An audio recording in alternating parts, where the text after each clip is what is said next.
O'Gene versus Hall. Step forward, please. 19-year-old student Jacqueline O'Gene says her former boyfriend, 18-year-old Andre Hall, crashed her car twice and assaulted her, breaking her cheekbone. Order. All rise.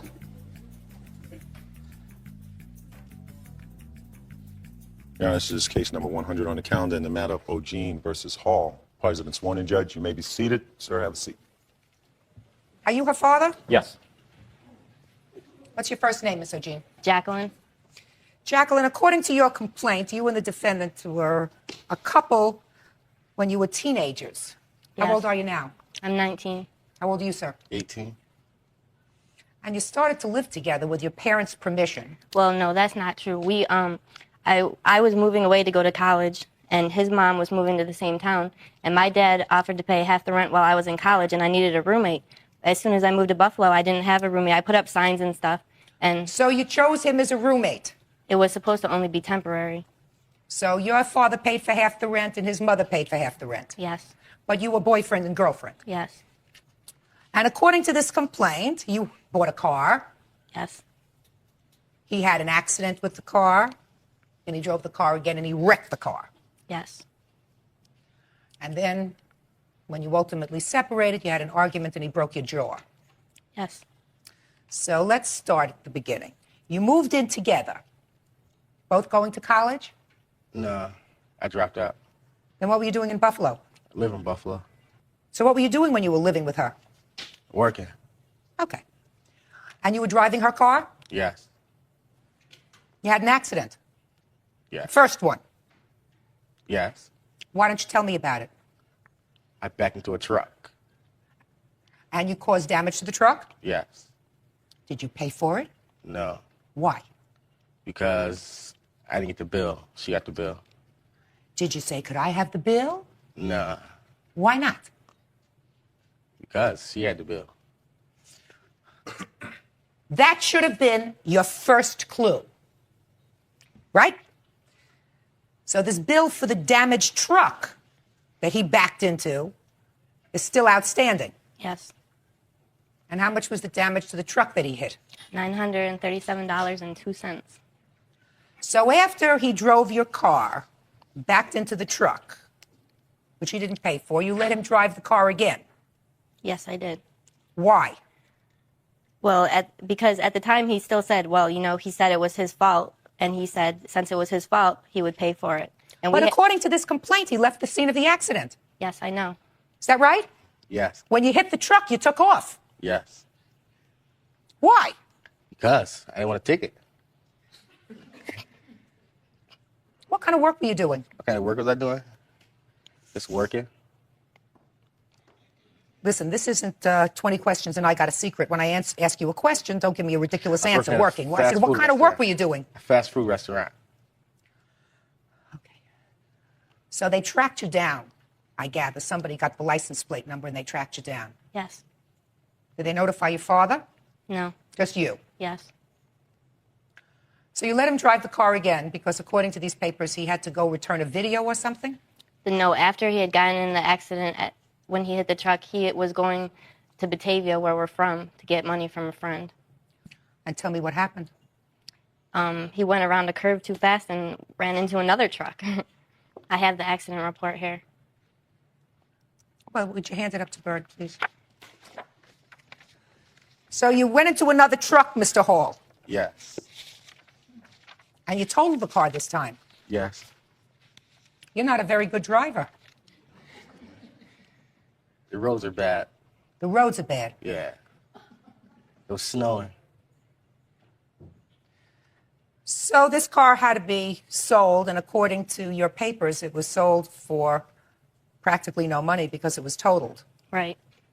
My dad sold it for $400. Is that right, sir? Yes. After Step up here. Andre had the accident, he signed the car over into my name, and I paid the towing bill and the storage fee for What do you it. mean he signed it over into your name? It was in his name? Yes, they had. What was the car doing in his name? After he got in the first accident, my insurance is higher than his, and he had just got his, and I had to put the down payment on the insurance in order for the police to release the car because it was involved in an accident. So I had to sign the car in his name and put the insurance in his name because I couldn't afford it in my name because mine was higher than his. Yours was higher than his, and he had already been in an accident? He had just gotten his license like a month before that. Don't you feel foolish? Yes. So I paid the towing and the storage bill on the car and sold it to whoever I could get the highest from. As of last week, I have 3 figures that the car was valued at $4,400 for the average. Yeah, but she gave the car to him. See, I had the money to put the insurance on the car.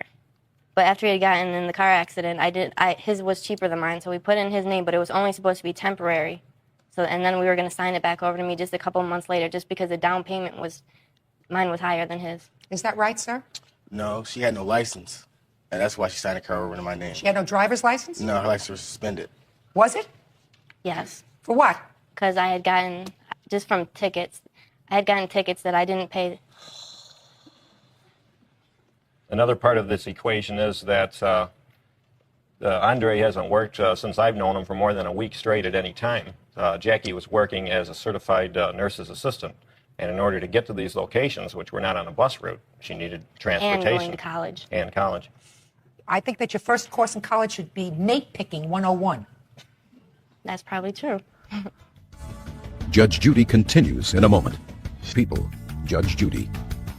Former cheerleader Jacqueline O'Jean claims her ex-boyfriend, Andre Hall, crashed her car and assaulted her, breaking her cheekbone.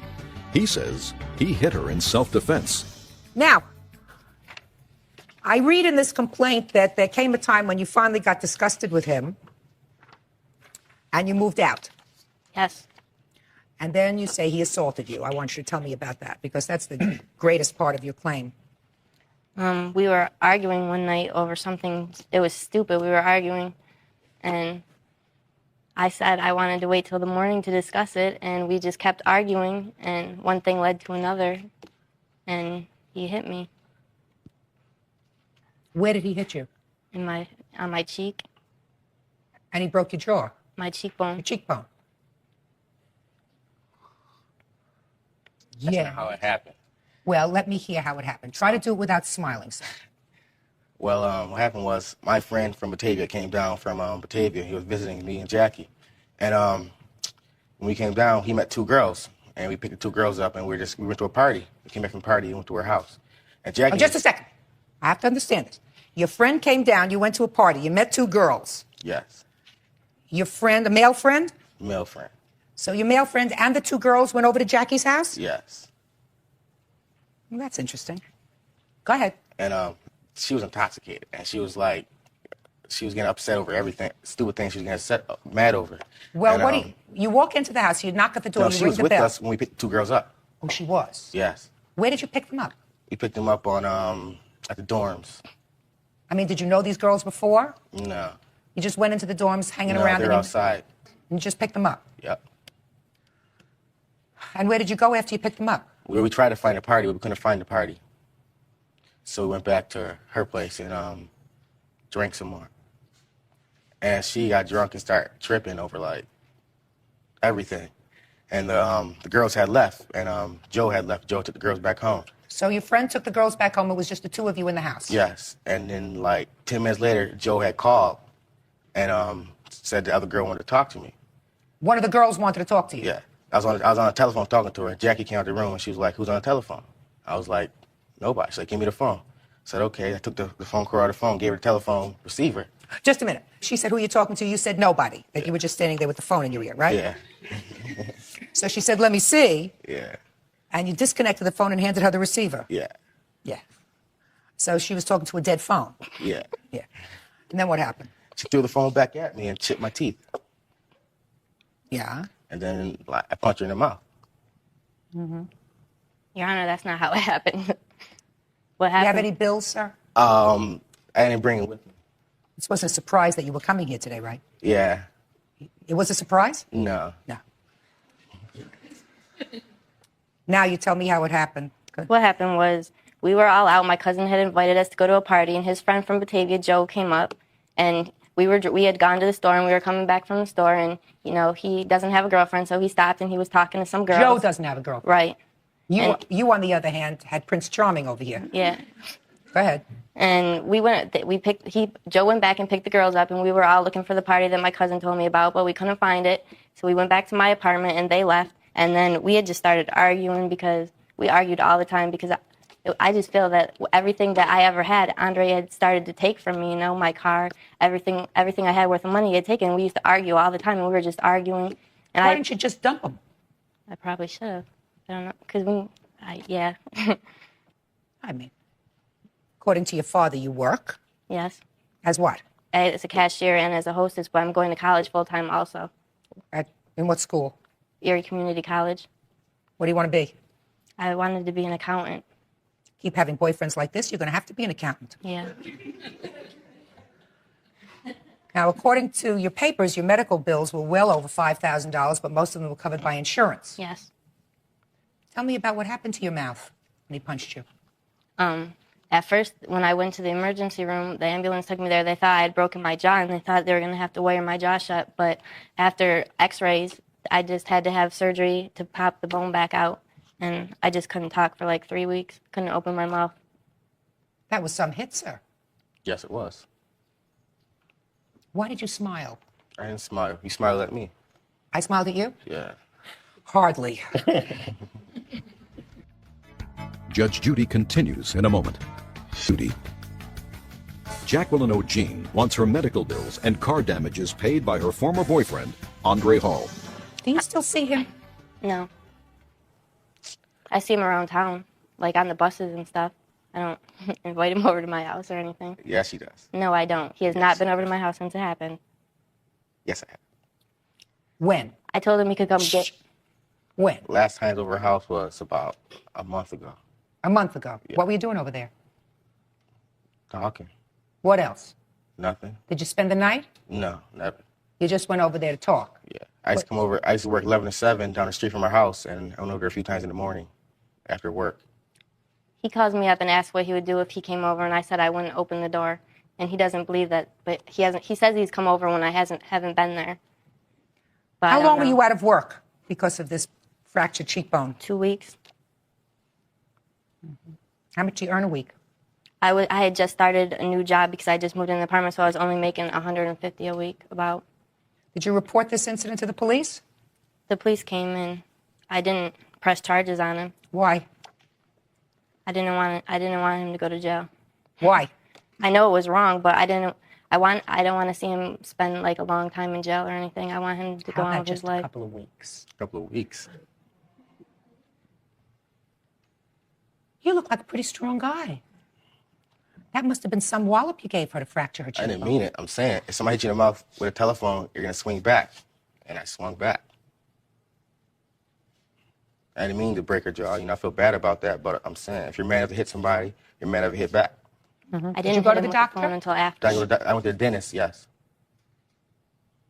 Show me. Right here.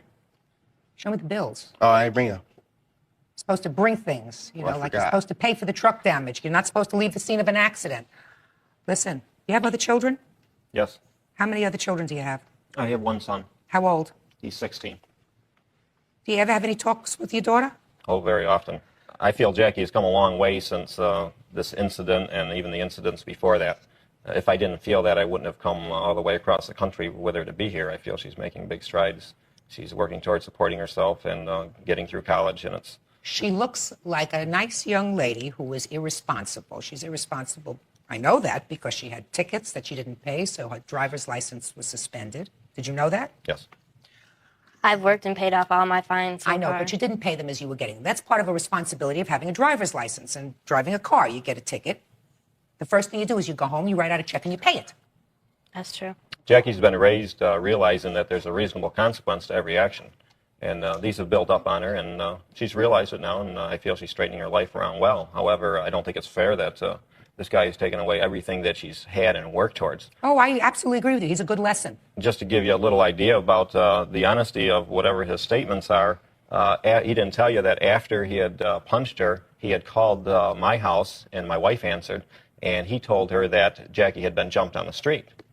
He didn't tell us the real story. So when we got to the hospital, which we had to drive an hour at 3 o'clock in the morning to get there to find out what was really going on, Jackie told me the real story. And so I called the police, and However, since she wouldn't press charges, they had to release him. However, they did search him, and they didn't find her keys to her apartment, her book bag, or her bus pass, or her gold necklace. That he stole while I was in the hospital. No, I didn't. I don't like gold. Why would I steal a gold necklace? I don't like gold. He stole my book bag and my keys while I was in the hospital. And the next day I had to go to school. I couldn't talk. I had no book bag, no keys to my apartment. My dad had to pay $50 to get the locks changed. And then he brought the keys back 2 days later. Let me tell you, your daughter has very bad judgment. I hope she recognizes that. But I'm going to tell you, there's something back here that suggests to me that she still communicates with him. She may not tell you that. But I get these little hairs that's standing up in the back of my neck that suggest to me that they are not totally estranged. Do you understand what I mean? Mm-hmm. Judge Judy continues in a moment. Want justice? Call 1-888-800-JUDY. Where are you working now, Mr. Hall? I work at the Dollar Tree, How many hours a day do you work? like 12, And how many days a week? 4. Good. And you living at home with your mother? Yeah, Good. So you got all that money, right? I suppose. Good. Judgment for the plaintiff in the amount of $2,500. That'll cover you $937, a little bit of lost wages, a little bit of pain and suffering, and start to use your judgment. Your medical bills were covered, right, by your insurance? Yes. Good. He's not a winner. Do you understand? Yes. He doesn't take responsibility for what he does. He was in an accident. He fled the accident. Looked around. Nobody saw me. I'm leaving. He wrecked your car. Took no responsibility for that either. And then, to add insult to injury, he used his fist, his hand, to put on your body hard enough to break a bone. All that would suggest to a normal person that this is somebody that you want to distance yourself from forever. I know that. Good. That's all. Parties are excused. You may step out. Out the back door to your right. Judge Judy continues in a moment. And on the next Parties on Michaels versus Huggins. Step forward, please. female impersonator David Michaels says Darlene Huggins hired him to entertain at her husband's 50th birthday party. Darlene says she didn't like the show, so she stopped payment on his check. David is suing for his fee. Order. All rise.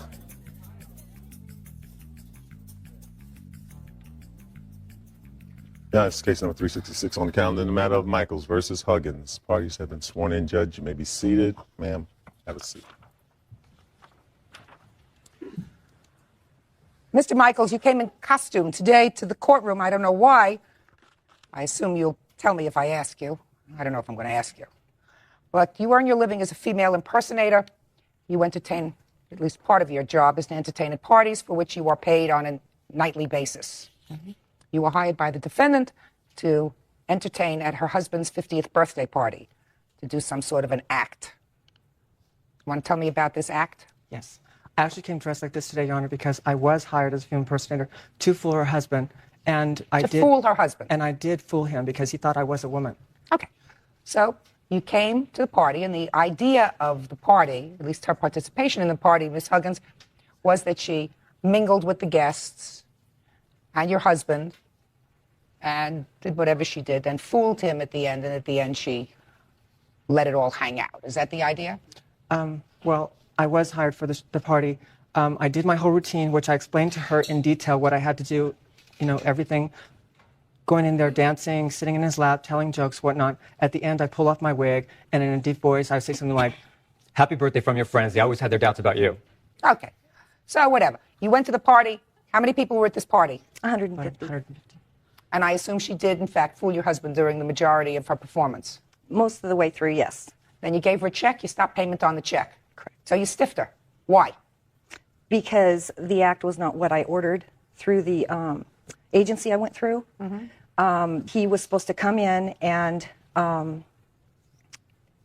dance around, entertain, strip down to a bikini. Oh, you know that's not correct. Mr. Michaels, shh. Go ahead. Do a comedy roast on him, and no contact whatsoever except possibly sitting on his lap, and that at the end of the act he would take off his wig and his voice would be normal, and then it would surprise him. So? Well, we had a couple other surprises in between. So? When David Michael came in and to do the act. He didn't come early enough to mingle. He came right in and started to do the act with my husband. He handcuffed my husband, took a sanitary pad out of his bag, proceeded to wipe my husband's face with it, take warm whipped cream out of a can and sprayed it on his clothes, dripping down on his clothes, and then proceeded to take napkins and wipe it off his, which I have pictures here. I don't even want to see those pictures. You painted an ugly enough word picture for me. Shh. So, you know, I was really upset. I quit videotaping. We were videotaping it. I had a couple of my friends walk out. It was just really in bad taste. It was a family party, you know. I mean, we're having a good time. Miss Huggins, the whole idea is in bad taste. If you're having a family party, you don't hire a female impersonator who's going to come into your house, if it's a family party, and perform whatever kind of thing that you said yourself you wanted somebody to strip down to a bikini. Yes. Well, you wouldn't do that, as far as I'm concerned. If you're having a family party. So the whole thing was not in good taste. What you're complaining was it was in worse taste than you had anticipated. Correct. Now, at what point did she handcuff him? In the beginning. So why didn't you tell her to leave? Well, I was in the back of the room with 150 people between us. So then you make your way through the 150 people and you go up there and say, this is not what I bargained for, please leave. But you didn't. You let her continue. Right? Correct. And at what point did she take out the sanitary napkin? About after the handcuffs. So also, halfway through, shh, you're winning so far, be quiet. It's not halfway through, a quarter of the way through. You still didn't tell her to leave. This is in bad taste. So you don't keep her around, let her do a performance, then give her a check, and then cancel the check. It's outrageous. There was more to the story. So let me hear. Okay. He took out a whip and proceeded to pull my male guest out and slap him across the face and bend him over and lift his leg up on a chair and then whip their bottoms. That was 3 guests. She did that too. Just a second. After the first one, why didn't you tell her to leave? I was too embarrassed and shocked to even approach her. Embarrassed and shocked. And after she did that to the first guest, the second guest came out. She pulled him out. I mean, she's one person. If they don't want to be pulled out, they're not pulled out. They say, this is not something that I want to do. So not only did the first one come out, then the second one came out, and then the third one came out. And you're watching all of this, being appalled, being shocked, being in a state, whatever. You didn't tell her to leave. Why'd you cancel the check for? Well, I wasn't going to cancel the check. I gave the check to my girlfriend because I was very embarrassed and upset over it. And I said, I don't even want to talk to him. I said, give him the check, and he's out of here. And so he left, and my girlfriend gave him the check, and then he came storming back in through the party, tapped me on my back, and he said, you haven't paid me. And I said, yes, I have paid you. And I said, what was the $250 for? And he said, I want a tip. And I said, I'm not giving you a tip. And he demanded that I pay him a tip. And I explained to him that obviously we have a problem with the agency we went through, that on Monday we would deal with the agency, and that he was misrepresented because... Did you agree with the agency to give him a tip? That's in here. No. What did they tell you about the tip? The tip was optional. He charged $250 to come out, and the tip was optional. Well, that's what a tip is. Tip is usually a gratuity that is, in fact, optional. Optional, that's what a tip is, right?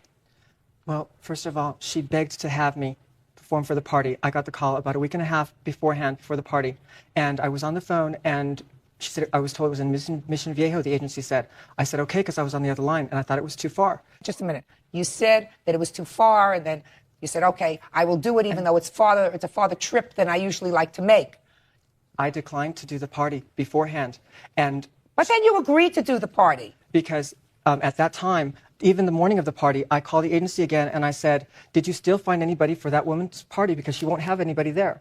And they said, no, we haven't, and she's livid because she wanted you. So? So I said, tell her the terms. My terms are, I will go for $250, and I have to get a $100 tip. Yeah, but you never told her that. The agency told her that. Listen to me. That's why I turned the party down. Listen to me. If you have a problem with the agency, she says that the agency never told her that your fee was really $350, not $250. And what you're saying is, madam, you told the agency you wanted a $100 tip. She's saying the agency told her that the tip was optional. Did I call you madam? It's confusing to me. It's so confusing. Judge Judy continues in a moment. Female impersonator David Michaels is suing Darlene Huggins for stopping payment on a check she gave him after his performance.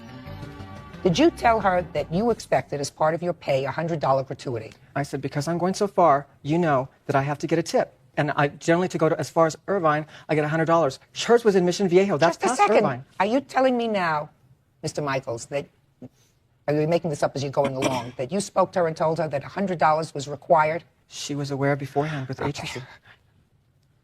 Your agreement was for $250. Why did you stop payment on the check? Because I had an act that was coming out, and he did not perform what I was told he was going to perform. I filled out a 2-page questionnaire to roast my husband, funny things that have happened in his life and so forth. And then Monday before the party, I got a call from the agency telling me that he refused to come out to my party.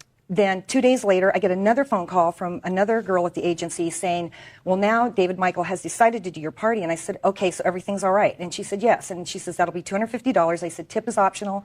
She said, yes. Mandatory. So, Did you give him the $100 tip? no, I did not. Okay. Mr. Michaels, A, you deal through an agency. You have no idea what an agent tells her. You have no idea what an agency tells any of your clients except what is written in a formal agreement.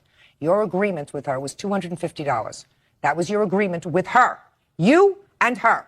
Anything that had to do with tip. She says the tip was told is optional. You said you just whispered to her mandatory. A tip is not mandatory. It is an expression of thanks for good service. Now, she has a right to say, I didn't like the service. I'm not going to give you a tip. But she has absolutely no right, after enjoying your service, which she did not stop as soon as she saw that it was not what she ordered. She let you continue to perform for this group.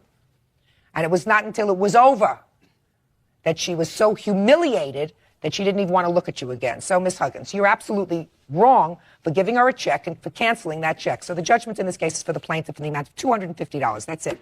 Parties are excused. You may step out. Back door to your right, please. I think I should have stuck with a 350-pound woman wrestler. It's not my fault that her husband does not have a sense of humor. It was absolutely pathetic. And now the next case. All parties on Clark versus Reynolds. Step forward, please. 22-year-old fisherman O'Neill Clark says former friend, 29-year-old cable company rep Raven Reynolds, took $1,300 from him and won't give it back. Raven says he threatened to kill her. Mr. Clark, it looks to me from your complaint that you and the defendant were in some sort of a relationship. Yes, sir. And you were called away to work in another part of the state. And what you did was you sent your paycheck to the defendant to pay your bills, your household bills. Send it to Western Union. And there came a time when she called you, according to your complaint, and said that she had some extra money because your bills were more than covered, and there was some extra money in your account that she needed. Yes, Your Honor. How much did she need? Well, she got $1,400 for me. I told her she could have $100 and put on $13 till I get there. And what did she do?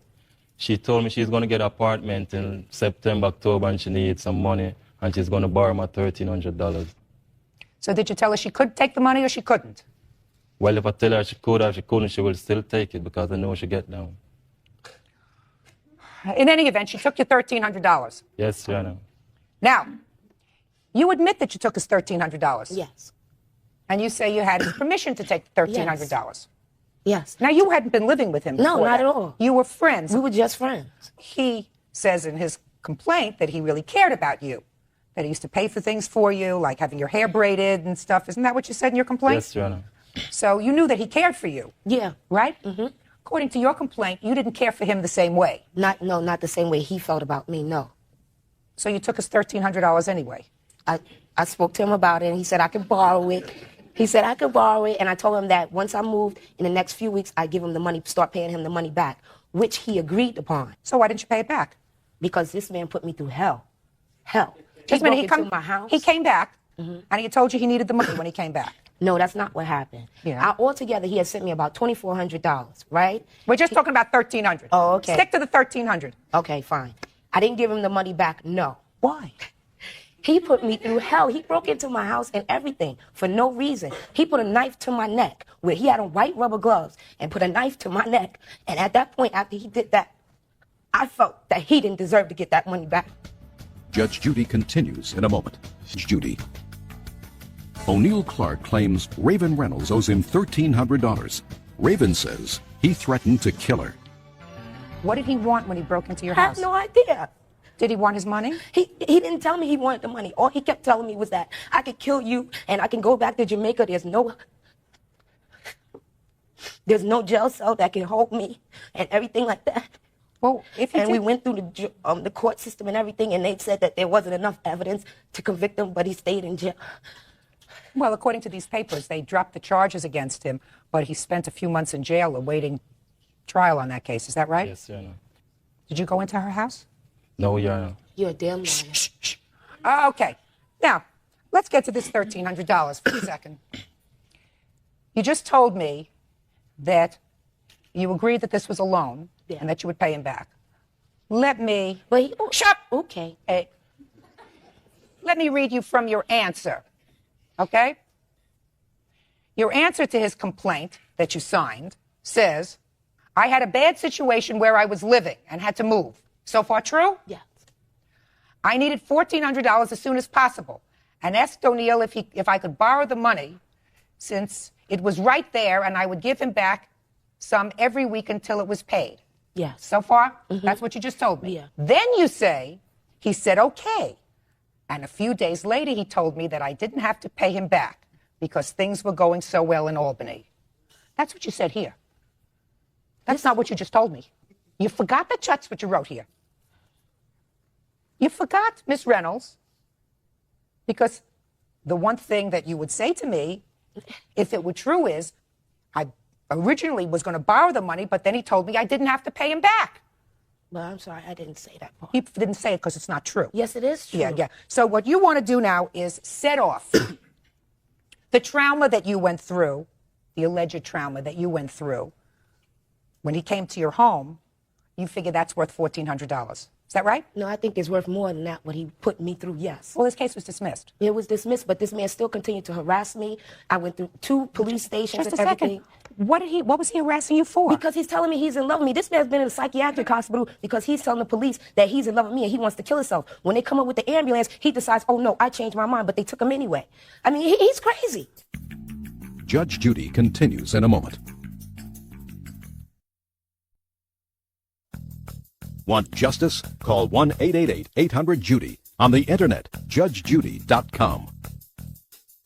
Miss Reynolds, you know what a smart person does? Smart person says, I want to take away any of the possible friction that there is between us, me and this psychiatrically hospitalized person.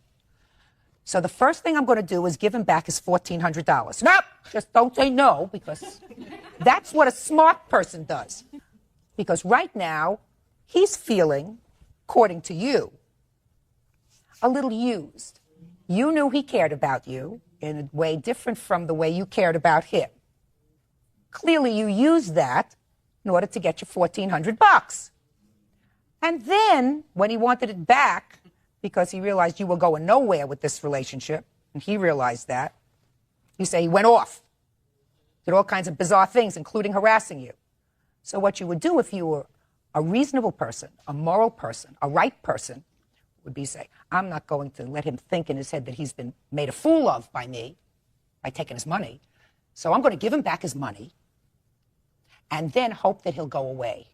You, on the other hand, hope that he'll go away, and you want to keep his money. Wrong. Judgment in this case is for the plaintiff in the amount of $1,400. That's all. Parties are excused. You may step out. Judge Judy continues in a moment. Parties on Miller versus Dyer. Step forward, please. 22-year-old bartender Jennifer Miller says 25-year-old salesman Daniel Dyer was drunk and assaulted her outside a bar. Daniel claims Jennifer bit him. Order. All rise.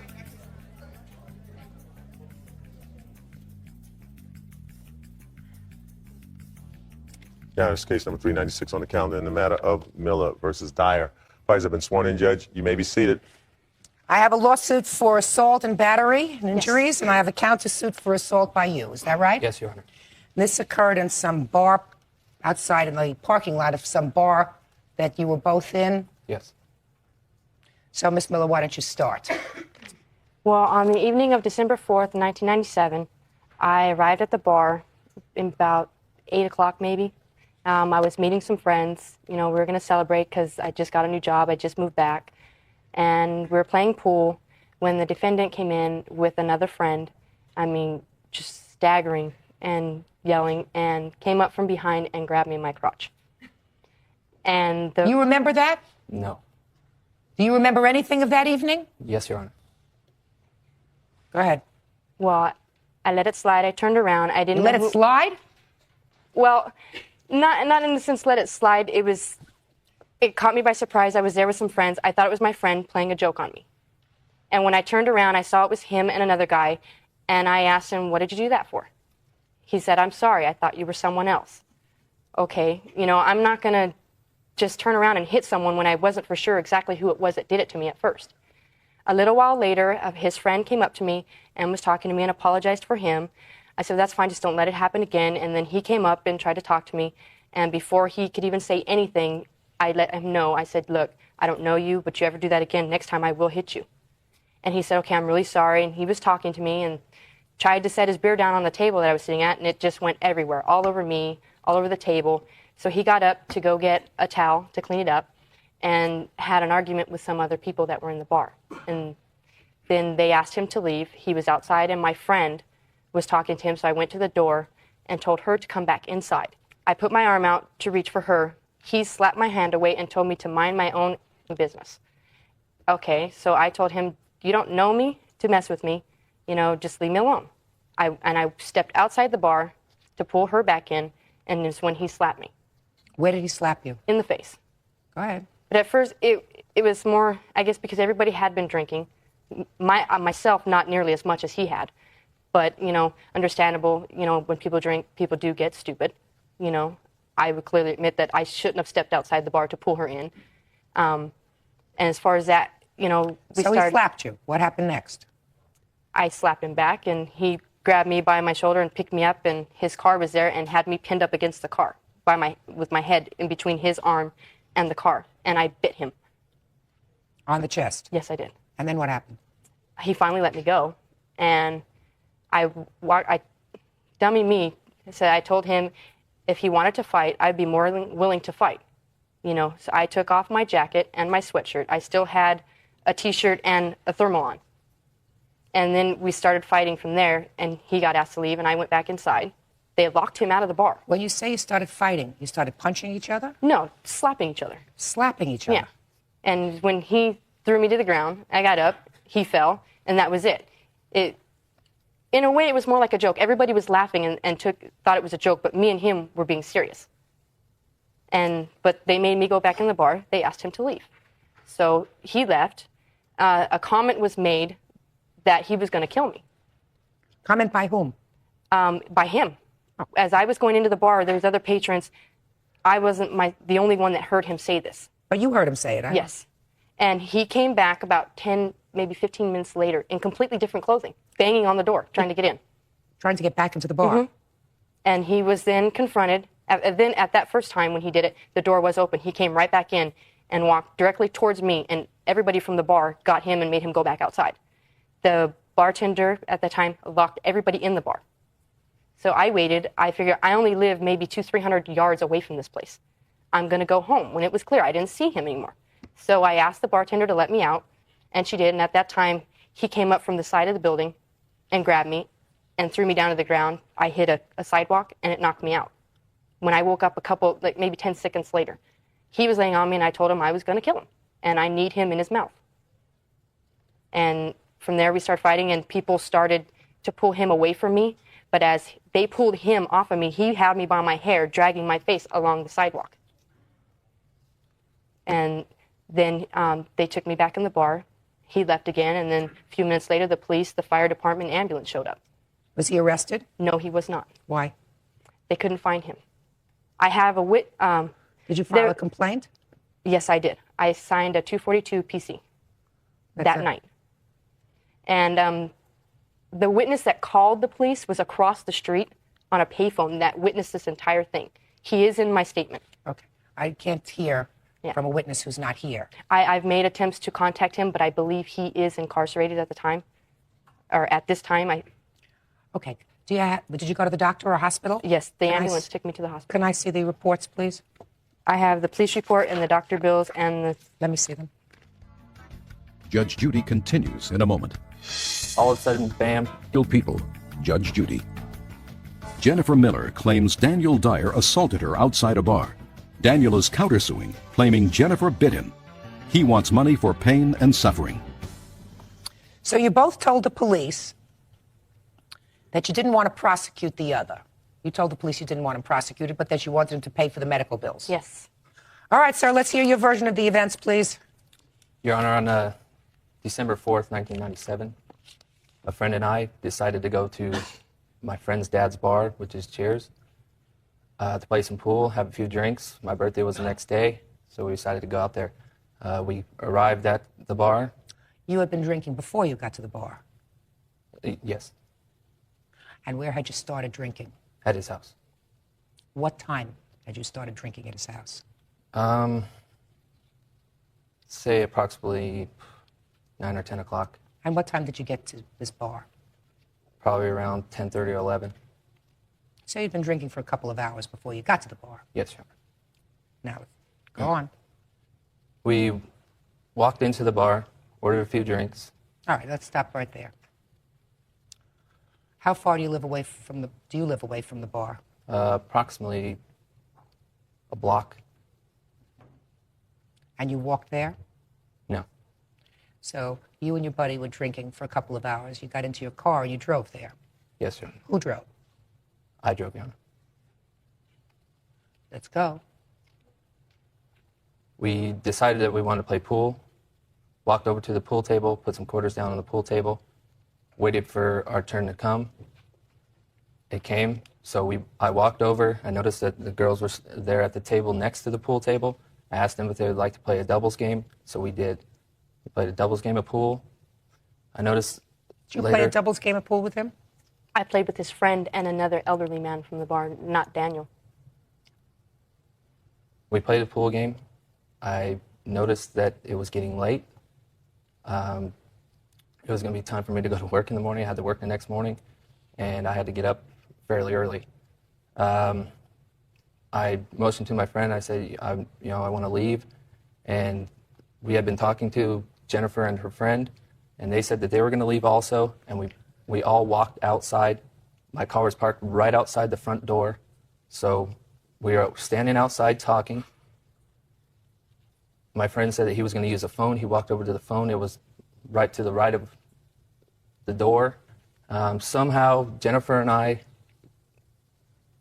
playingly, somehow I said, let's box. And she says to me, I would kick your... So I said, it doesn't even matter because I've never hit a woman.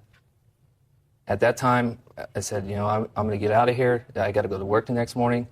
I turned to my friend and said, I'm leaving. He said he was staying.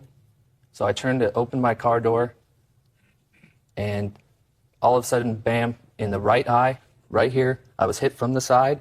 I fell into my car, hit myself on the lip, and just stunned. She ran into the bar. And then when I gained my composure, I looked back. She had come back out and looked like she was coming back for more or something. I grabbed her by her forearms right here. We fell to the ground. That's when everybody from the bar rushed out, and they thought I was beating this girl's butt or something. They tried to separate us, and in the process of separating us, she was biting me on my left pectoral muscle. And they kept pulling and pulling, and they're like, let go of her, let go of her. And I couldn't let go because she was biting me. And finally, we got separated. They told me to leave. They were calling the police and the ambulance, so I left. I went home, went to sleep. Apparently, the police officers came to my door and pounded on it. I didn't hear them. Later on, we tried to reconcile the situation. I got the bar owner to talk with her mother and her about help him pay for these medical bills. After we had discussed that, the police officer came to my house, said that he needed to speak with me. I went to the police department, gave him my statement. He took pictures of me, of my wounds, and later on he contacted me, said that she was dropping the charges, and he also said to me that I would be able to file charges against her for assault and battery. Judge Judy continues in a moment. Do you have any recollection of leaving the bar, changing your clothes? I went home, changed my clothes, came back. Right! You didn't tell me that, sir. I'm sorry. Oh, you left that part out. Closed captioning, sponsored in part by... Hey, let's go somewhere fun with AAA. Let's go for a night on the town. No kids. Let's go for a weekend away. Okay, let's bring the kids. But first, let's get this fixed. AAA, your membership to go. Real cases, real people. Judge Judy. Jennifer Miller is suing Daniel Dyer for assaulting her outside a bar. Daniel claims he was restraining her in self-defense. Now, what time did you get to this bar? I arrived in between 8 and 8:30. And had you been drinking before you arrived? No, I hadn't. I had just come from work. But you started to drink when you got there. All in all, the total, during this whole thing, I had 4.5 beers. Well, little ones or big ones? Regular 12-ounce bottles. There's some truth to what he is saying, but a lot of it, no. As far as him, that I just struck him out of the blue for no reason is not true. One of the things I don't understand, Miss Miller, is, he got to this bar pretty well sauced to begin with. And he continued to drink while he was there. And he was so inebriated that he didn't even hear the police when they were banging on his door.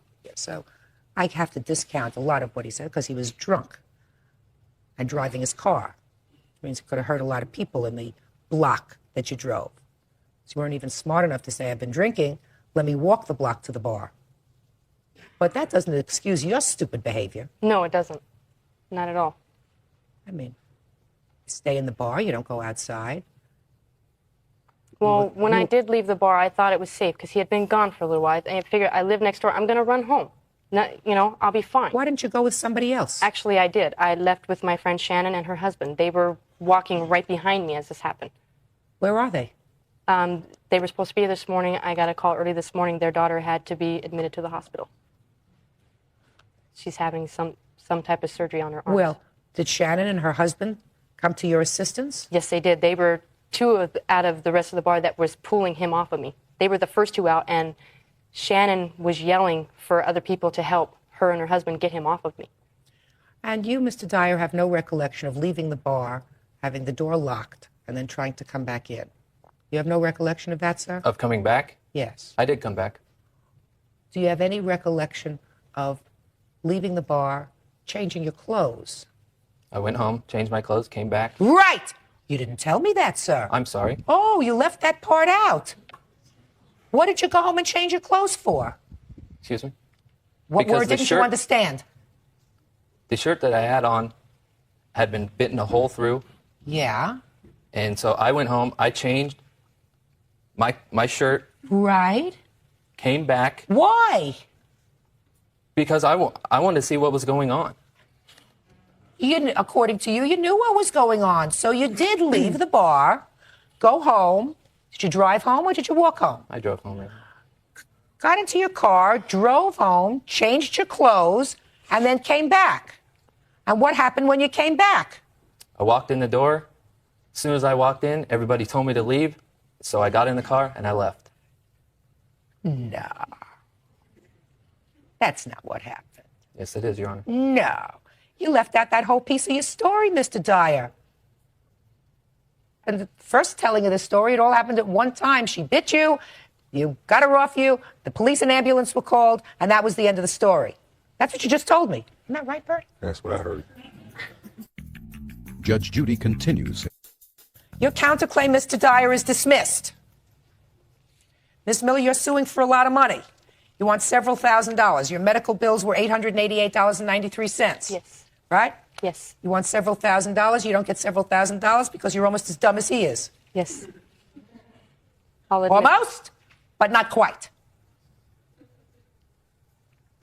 But if I ever got into a fight, I'd like to have you in my corner.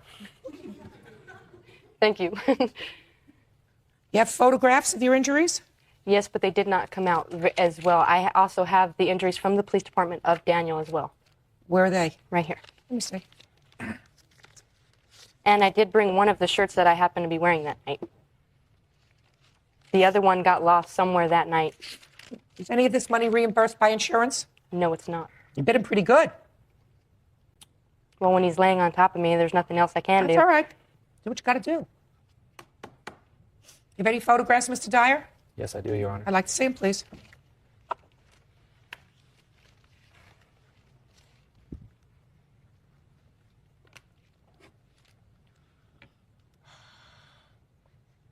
His are only slightly better than yours, but this shows a beer belly, sir. You shouldn't drink. It's not attractive. Oh, my gosh.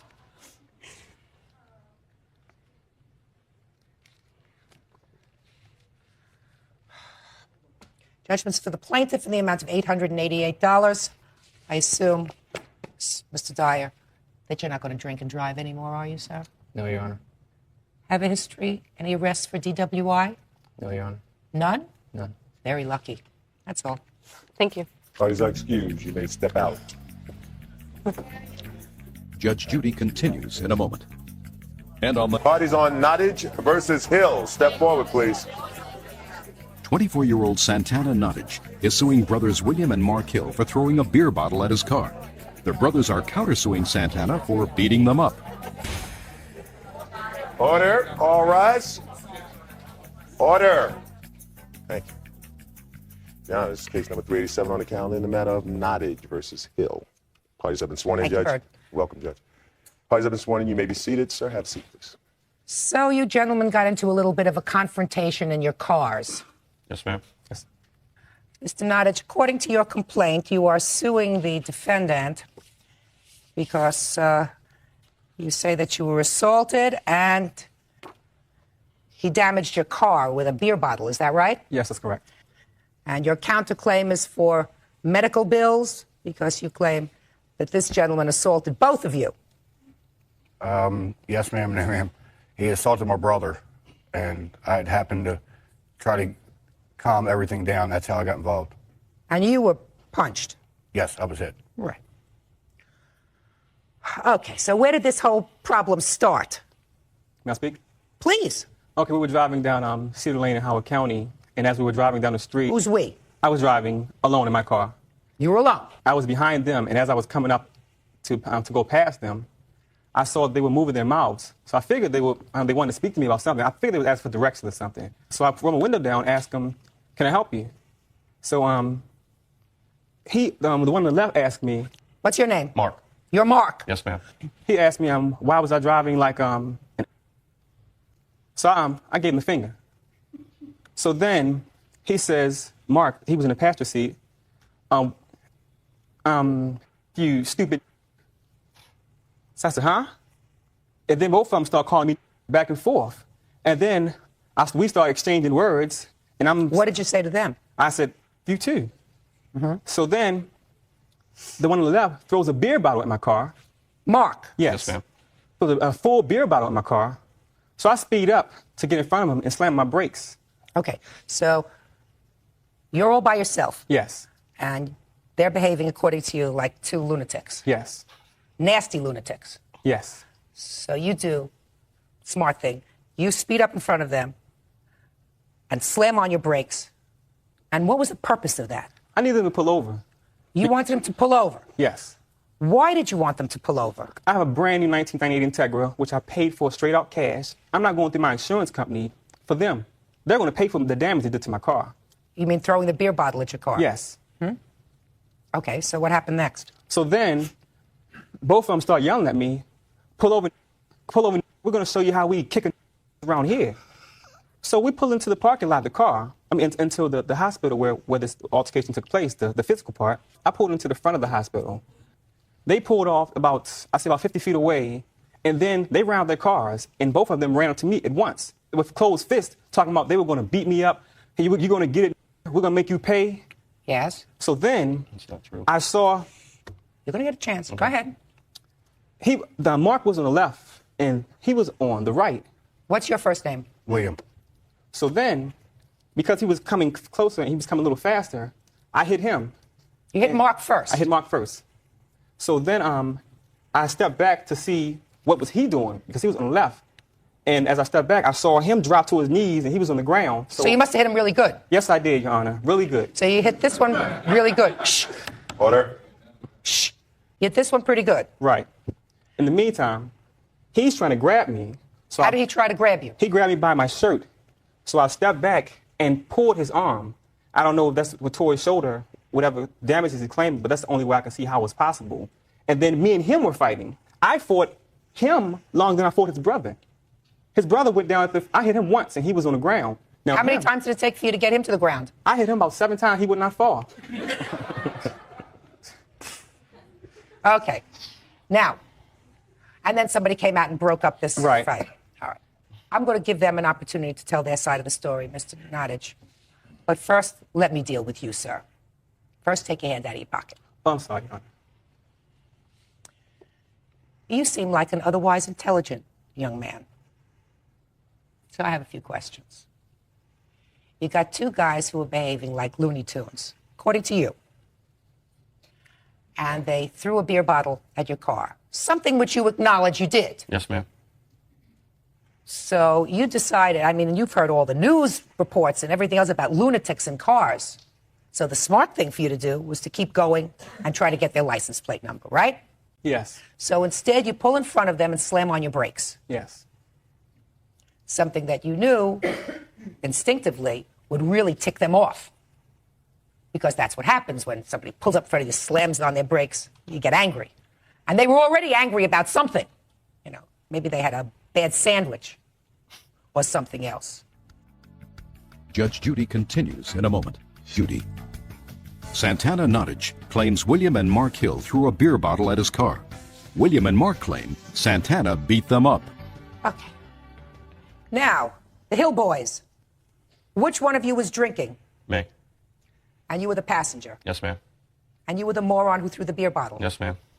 What did you think? Well, that the was reason, gonna... one of the reasons why I threw the beer ball, it's not all correct, is we was going down the road. He come closer to our car, and we had 2 children in the car. We was going to the hospital to pick my wife up, and that's the reason why I threw it. I felt. You were going to the hospital to pick your wife up. What was your wife doing in the hospital? She got operated on a week and a half before that for Crohn's disease. Serious disease. Yes, ma'am. And she was coming back because the operation was successful? Yes, ma'am. And you were bringing your 2 children to pick her up? Yes, ma'am. So you decided to do a little celebrating beforehand? You could say that, yes. Well, I'm not saying that. I'm asking you. Yes, I had a few beers before that earlier. Yes, ma'am. What time in the day did this happen? Approximately noon. No, Your Honor. What time? It happened around 11:30. It was really early in the morning. Just a second. He says noon, you say 11:30. Don't interrupt him. Let's say it was noon. So in the morning hours, you had a few beers first. Yes, ma'am. Is that why he was driving? Yes, ma'am. And you had nothing to drink? No, I didn't drink nothing. I wouldn't drink with my niece and nephew in the car. Well, he shouldn't drink with his children in the car. Exactly. So now let's hear the rest of the story. Go ahead. Well, like he said, we were going down the Cedar Lane, or whatever road it is. And my brother said, look at this guy coming up. He came up behind us, close and everything. Then he went on the side, and like he said, we had words. You had words with him? Yes, ma'am. And you called him names? Sure you did. You threw a beer bottle at him, sir. Yes, There's sir. no question in my mind that you called him exactly what he says you Well, I called didn't him. call him like he said every time it did. He called me a white MFer. That's the only reason why I said that. Well, who started the name calling? That I can't. I'm not sure.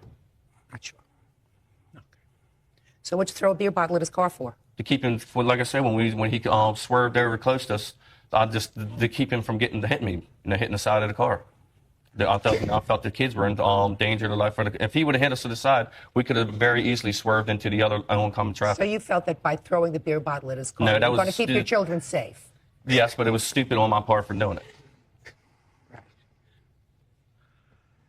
And then continue with the story. Then he goes into a parking lot. Yes, ma'am. We pulled it a couple rows back. Then I went up towards him, like saying we were having words back and forth. And then Why that's when did you the get out of the altercation- car and go up towards him? I have no answer for that. They was wrong.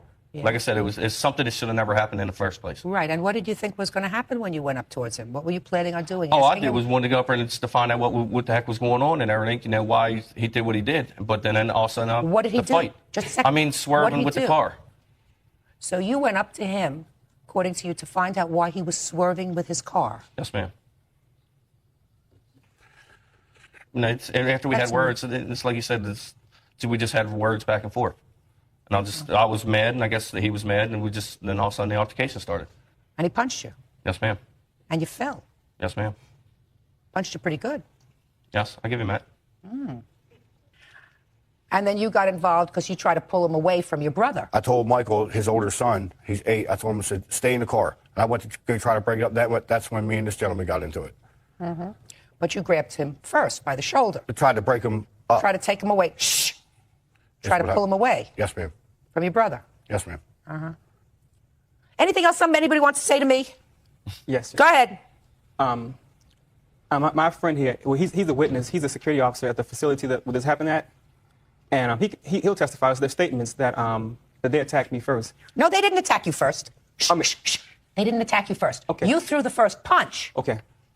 You threw the first punch, but that doesn't say that I don't believe that he was going to get you. Okay. Because I think that his statement to me that he got out of the car to find out why you were swerving is full of baloney. Okay. Give me the estimate on the damage to your car. Estimate. Let's do estimates here.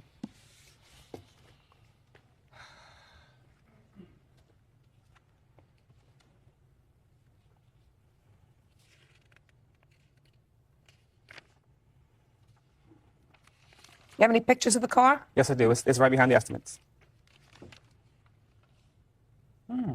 You are great.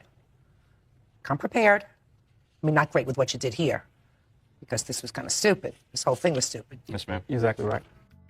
Judge Judy continues in a moment. And later today, Real People, Judge Judy. Santana Nottage claims William and Mark Hill threw a beer bottle at his car. William and Mark claim Santana beat them up. Looks like the cheapest estimate is the $517. Yes, that's correct. Okay, so let me tell you what my ruling is. On your lawsuit, you're suing for $1,000, Yes. $1,040, for tearing your T-shirt as well as the car. The car was $517. Yes. Sounds to me, based upon what both of you say, that this argument started because you threw a beer bottle at his car. Yes, ma'am. So you started this problem, and you got to pay for his car, $517. And the truth of the matter is, I also believe that when you got out of the parking lot, if he hadn't thrown the first punch, two of you were going to deck him because you were drunk as a skunk. Considering the fact that you were going to pick up your wife who was just recovering from surgery, that makes your drunken state even more obnoxious.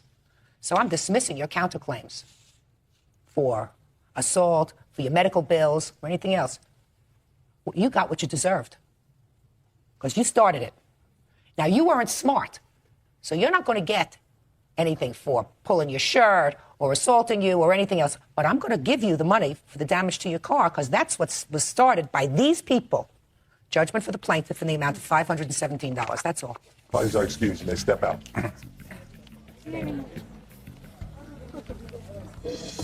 Well, I'm sorry that it happened. It should never happen. Just what happened, happened. I was outnumbered by two bigger men. I should have stayed in the car. Sorry that happened. And now the next case. All parties on Solis, Hull versus Burt. Step forward, please. Editor Francis Solis and decorator Nelson Hull claim surgical coordinator Richard Burt's peacock damaged their car. Richard says peacocks are wild and it's not his problem. All right. I'm just waiting for you to get ready. Ready? The two of you were tenants in an apartment complex that was owned by the defendant from 1995 to 1998, according to your papers. Is that correct? Yes. And at the very beginning of your tenancy, back in 1995, you noticed a large peacock on the property. So far, correct? Yes. And that peacock would perch on your car, scratching the paint on your car. Also correct? Yes.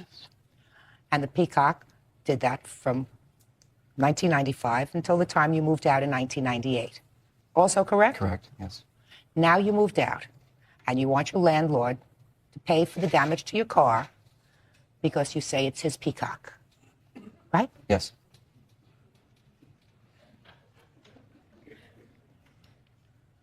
And he says it's not his peacock, but a wild peacock that he just fed, right? Correct. You all do live in California, don't you? Yes. Thank God.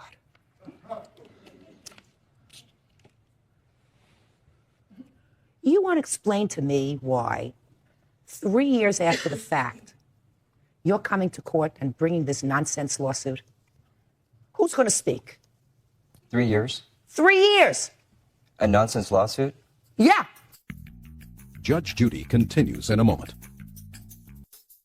Explain to me why, after the first day that you saw this peacock on your car, you didn't say to him, either get rid of the peacock if it's your peacock, or call somebody to get rid of it. Otherwise, we have to move. We can't stay here.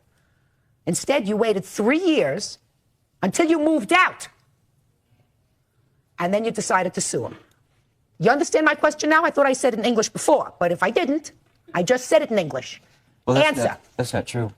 What's not true? We had this problem for quite a while. I know you did. We asked him at first if he would help us with it, and he did not do anything about that. So who cares if he didn't do anything about it? What's wrong with you?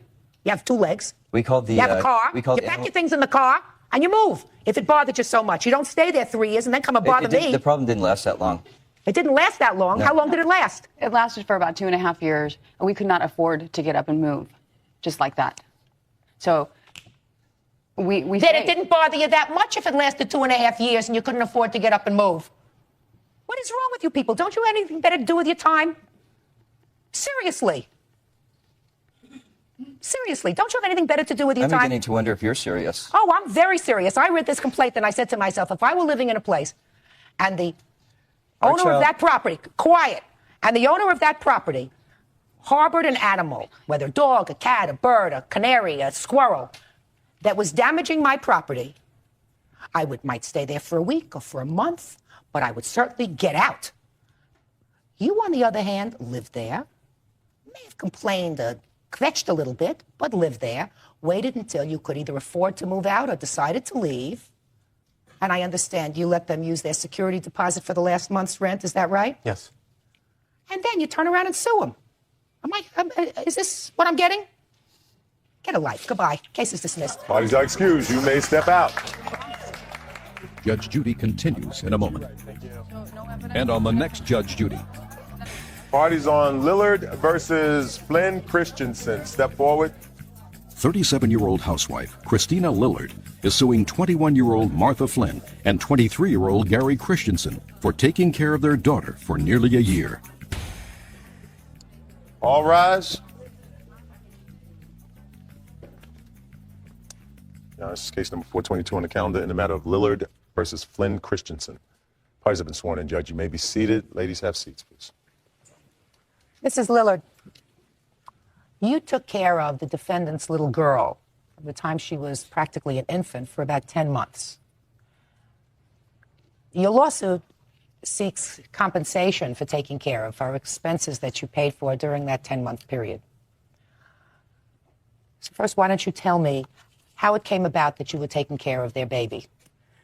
Martha's mother is one of my best friends, and my daughter used to babysit for Martha, and Tiffany came into our lives, and Martha and Gary were having a hard time. This is Martha. Tiffany's mother, Tiffany's father, Gary. Tiffany came into our lives, and Martha asked me if I would take care of Tiffany because they were having a hard time and had no electricity, no water, and I did.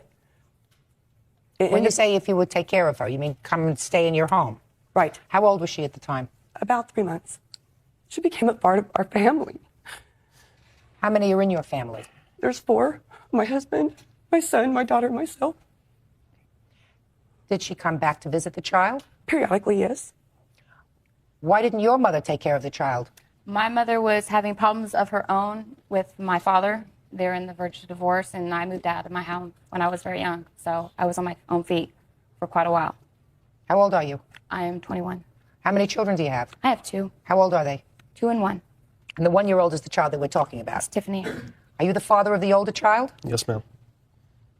And how old are you? I'm 23. So what kind of problems were you having that forced you to turn over one of your children to the plaintiff? A lot of problems between me and him. What kind of problems? During relationship-wise, we weren't communicating. He was either at work or coming home late. I was either not caring about my home at home, taking care of my children, or keeping my house up. We weren't communicating in some sort of way. Who was taking care of your older child when she was taking care of the baby? The reason why she moved to that house, I did not ask her. She had voluntarily, out of the kindness of her heart, to help me in a spot. Why don't you answer my question? I said, when she was taking care of your infant, who was taking care of your older child? I was. Your older child at that point was a year old. That is right. My water, my gas, my electricity, everything was off. I was only in my home while everything was off for maybe 2 weeks, not even that. I was in the process of moving out of that house. So you had your older child, that's a boy, with you? Staying at her house continuously, going back and forth. Just a sec. The baby is sleeping at her house. Your little boy who's a year old, is sleeping at your house without gas, electric, water. Is that right? That is right. Okay. Now, how long did you leave the baby with the plaintiff? 10 months. With me living there periodically, in and out. What kind of periodically? Whenever she got up the urge to throw me out for a silly reason. Whenever who got the urge? Christy or her husband, Gary. Listen, I don't know whether we're speaking the same language. Did Martha live with you, stay with you for long periods of time with her son? No, she would not allow it. I didn't ask you whether she would not allow it, because she doesn't have to do anything for you. No, she doesn't. So all I asked was, did she stay with you for long periods of time? No, not long periods. There was one time in October when she stayed with me for 3 weeks because I didn't know what to do for Martha. Martha came back from Missouri. She was here for about 6 or 7 weeks before she even contacted me to see Tiffany or to see, have any kind of relationship with her. What were you doing in Missouri? I moved back home due to the problems that me and him were having. And I came back here to retrieve my daughter. When did you go back to Missouri? Oh, let's say in April, June. I went back. And I got settled up there with my mother. I had a job. I was on my own. My children would have to have their own rooms. I was on my feet by myself single. So that's, let's say, from June to October, you were in Missouri? No, I was up there for 2 months. I came back June, down July. in August. Came back in August. Where did you go? I stayed with some friends until I can get my daughter and go back home. I was only So you stayed with some friends? That's right. And where was your son all this time? My mother was taking care of him. And where were you all this time? I was here. Here where? Well, I was at Riverside, where I was living with my grandparents. And how often did you go and visit with your daughter, Tiffany? I visited as often as I could. At a period of times, I was going over there every other day. I was making the effort that I could to see her as much as possible. Good. Were you providing any financial support for her? Well, my grandmother, she has been purchasing diapers by cases every month, and now I am reimbursing her for whatever she has paid for the diapers and juices and stuff like that. Now, while I lived there, I give her money. I was on aid. I was giving her food stamps. I was filling the whole house with food, juice, milk, whatever. So let me understand this. You were a resident of the state of California. Is that right? Yes, I was. And you were collecting welfare for yourself and your 2 children? Yes, I was. Just answer my question. Now, you were collecting welfare for your daughter from the time she was born and registered as having been born until what time? The only times I collected for her was when I was living with her at Christy's house. I was not receiving aid for Tiffany. You were not? I was getting medical benefits, and that's it. And I had my case terminated. When did you have your case terminated? I believe it was in last year, exactly, of September. I only received aid for her for 3 months after she was born, and then my aid was terminated. I was not getting aid for her. I only received aid for my son. And you also applied for aid for him in Missouri? Yes, because I had him with me up there. So you were now, and did you get money from welfare in Missouri for him? For him. And so you were also getting money from California for him? No, I was not getting money. When did you close your case in California for him? It was terminated 2 months before I left California for my son. Why? Because I knew I was moving out there. I had a job. I was working at the time. You weren't working at the time. You hadn't even moved there yet.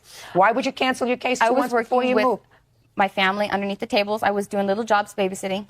So you were working under the table. You were getting cash under the table while you were collecting welfare. Judge Judy continues in a moment.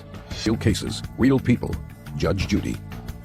Christina Lillard wants Martha Flynn and Gary Christensen to pay for nearly a year of childcare. This is an approval notice dated July of 1998 that you applied for temporary assistance for yourself and your 2 children. That's right. And your first check was going to be in August of 98.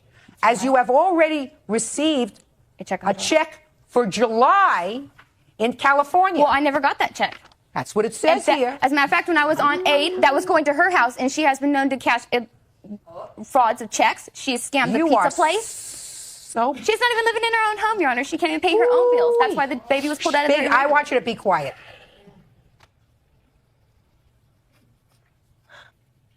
First month, prorated for July and August, you will receive $547. After that, $360 for yourself and your 2 children. When I got back with Tiffany to show she was in my care. That's not what it says here at all. That's not what it says here at all. Anybody knows when you apply for aid, you have to show your children in your care. No, listen to me. Listen to me. You have to show a child. That's right. Doesn't necessarily have to be your child. You got to bring a child. I've been in this business a very long time. You've got to show the baby's birth certificate. You've got to show the baby's immunization cards. The baby's shots weren't bought up for 10 months. You didn't ever have the baby's immunizations when she was in your care. Judge Judy, I did have her immunization shots done. It's not necessary. This person is trying to make excuses for something that I don't understand. You have another problem, Miss Lillard, and I'm going to tell you what it is. These 2 people, I shouldn't say him, I'm not sure about him, but probably, have figured out to get the most out of the state that they possibly can with doing the very least that they possibly can. And she's all over the place. She's in Missouri. She's in California. She's in with hot water, without hot water, with electricity, without electricity. 20 years old. She has 2 babies, and he's doing, that is right. I don't know what.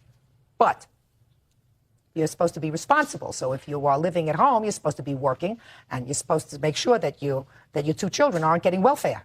You look like a big, strong person. Why were your 2 children getting welfare anywhere? I was working. Well, why were your 2 children getting welfare anywhere? You don't know. Did you know that they were getting welfare? Yes. Why didn't you go down to the welfare office and say to them, listen, I'm working. Nobody has to support my children but me. Right? Right. Could I just show you one more thing? Yeah. This is why. You would give this to her, please? Oh, we have a copy of it, too.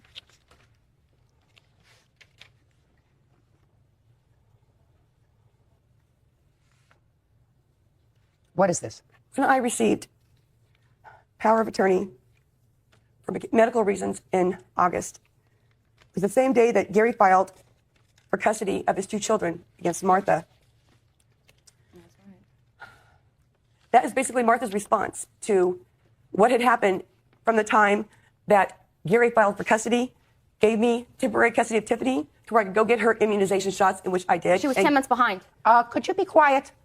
What do you blame? Listen, you seem to think that everybody else is wrong and you're right. No, you make a baby. I'm completely wrong. So say I'm completely wrong. And I'm willing to take what I have, my responsibilities. Good. But in order of all this, she's upset because we have taken the baby out of the home, which I know she has grown attached to my child. I know this.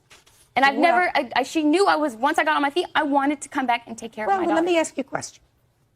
That's true. And I just started to explain to Ms. Lillard that her problem is, with regard to your lawsuit, that you didn't have an agreement with her that I saw here that they were going to support the baby. If you would have her read number 5. None of these were under reimbursements, which you don't even know what you're showing me. I never signed anything. You didn't have to, Gary did. And could that have been after you accepted care Could of you my be daughter? quiet? You're irritating me. Could you point out to me where it says that he is going to pay support? And number 5, it's the second page. It says grantor, that's him, consents to the custodian, that's you, seeking any and all revenues which might be able to contribute or assist in the healthy environment in which this child will be a part of. Who prepared this for you? She did. I didn't. I'm not a lawyer. I did the best I could. Okay. This still doesn't address an agreement that you had. Let's start with her. You know, when you have an agreement, I will take care of Tiffany, but you have to pay the child's expenses. That will be less than such a month, and I will be reimbursed for that. That's a contract. So what you're really coming in here is suing on, the only thing you could sue on is a verbal contract. That's all that I had. You didn't have one with her. Well, with her, there was no contract. It was, She just said, would you help me? Right, and I did. Now with him, you had no verbal contract with him that he was going to pay you a certain amount of support for taking care of the child. This says that you can apply for any assistance. And I did. I applied for Medi-Cal and for the baby, for insurance, health reasons. And 2 days later, after I applied for her, they revoked the power of attorney. They took her from me the second time with 4 police officers. I do not know what she told them, but they came into my home, took her in her underwear. She was in jumpers, diapers, and booties, and I never got to say goodbye. I didn't know why. Judge Judy continues in a moment. I'm receiving. Judge Judy. Christina Lillard claims Martha Flynn and Gary Christensen owe her for taking care of their daughter for nearly a year. Okay, so you revoked the guardianship that you had given her. Yes, ma'am. Tell me why. Because at the time, my grandfather was having a birthday party, and I wanted to take my daughter to the party, and I was denied that. And I finally realized that it was time for my kids to be together. So I had to do this to revoke to get my daughter out of their home. Where do you work now? Appliance. How long have you worked there? About 5 years. You're not married to her, is that right? No. You legally been declared the father of these 2 children in any court? No. Where are those welfare papers? Let's see them. Did you name him as the father of these children in your welfare application? And my son, it was undetermined. And we are going through courts right now to establish paternity for that. You don't have to go through courts to establish paternity. When you apply for public assistance in this country, they ask you who the father of the children are. Did you name him as the father of your 2 children? The answer is you did not. No, I did not. Right. As my daughter.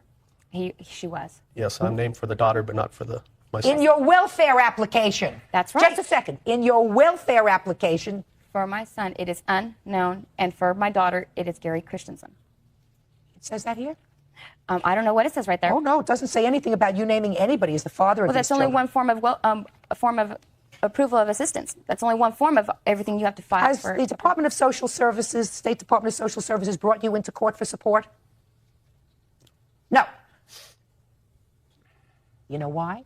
Because she didn't tell him you were the father. Do you want to know why? I was uncertain. Because if she told them that you were the father, they would come against you for the support that she had been receiving for the children. I'm the one who turned his name in. It was uncertain. What made you certain now? Because I just started dating Gary at the time I got pregnant. Well, what makes you certain now that he's the father? We are of going both? through paternity right now. So are you telling me now that you're not the father, that you don't know whether he's the father of your older child? Yeah, that's exactly right what I'm saying. Is that right? Do you 2 live together? No. But they do live under the same roof. They do? Yes. In whose house? I've been living with my grandmother. My grandmother has let her and my daughter and son come in till they're... And son. So your daughter and son, according to you, both children, yours, come live in your house? No, my grandmother. Your grandmother's This is my house. And you have 2 separate rooms, I assume? Yes. Oh, absolutely. Absolutely. Now, what's the status of your welfare case now? I'm receiving aid for my son and daughter until I get on my feet. You get on your feet. You're standing on your feet. Exactly right. You're standing on your feet. Exactly right. Judge Judy continues in a moment. I want to tell you something. 2 of you have made an art form out of figuring out how to scam the system. No, the reason why my daughter the system. And I want to tell you something. If you've been receiving welfare for your children, and he's been working at an appliance store for 5 years, your lawsuit seeks money. $500 a month for 10 months to take care of their child. Right? This big, strong, I don't know, 6'1" maybe? Does it look like 6'1" to you? Taller. Right? Maybe 210 pounds, 220, something like that, right? Looks like he can move mountains to me. But he works in an appliance store. And he's been working there for 5 years while he makes babies that I support. That's irritating. Oh, lovely. Not only do I support your babies, and Bird too, so he should be irritated too, because we're the taxpayers, but this lady spent the money. So you made the money, you kept your money. She got the money from the state, she kept that money. She spent the money, and she gets nothing. Judgment in this case is for the plaintiff in the amount of $5,000. That's all. Parties are excused. You may step out. Judge Judy continues in a moment. And on the next Judge Judy. Step forward, please. Sherry Williams says when the Kentucky team scored, the whole bar erupted with joy. But James Graham went too far and broke her ribs. Order. All rise, please. Your Honor, this is number 30 on the calendar in the matter of Williams versus Graham. You may be seated. All right, Miss Williams, you tell me in your complaint that Mr. Graham broke your ribs. That's correct.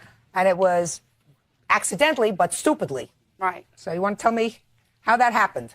There's about 100 people at a Kentucky ball game at a local Houston bar.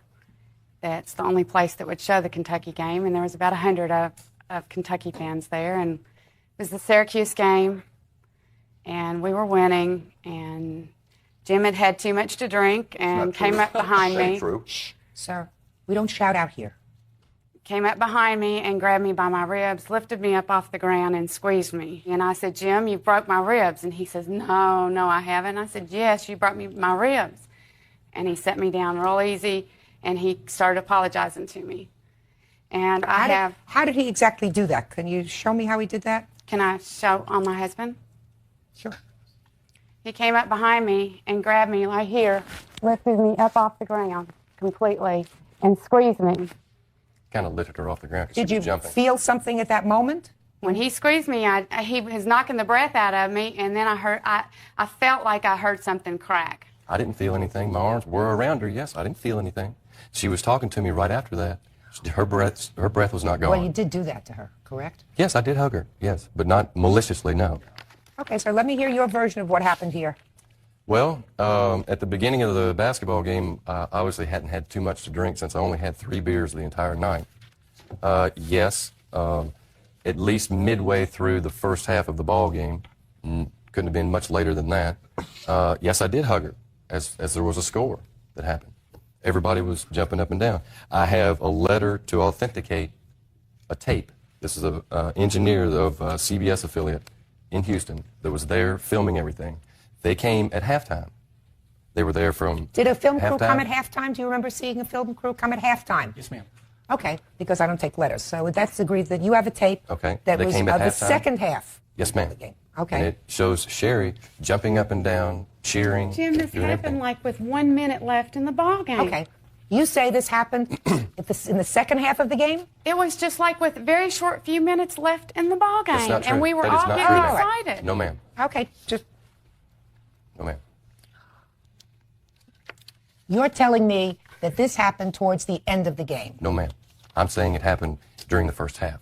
I have a tape that shows me at least 25 feet to 35 feet away from her during the second half of the game. Now I'd like to see the tape.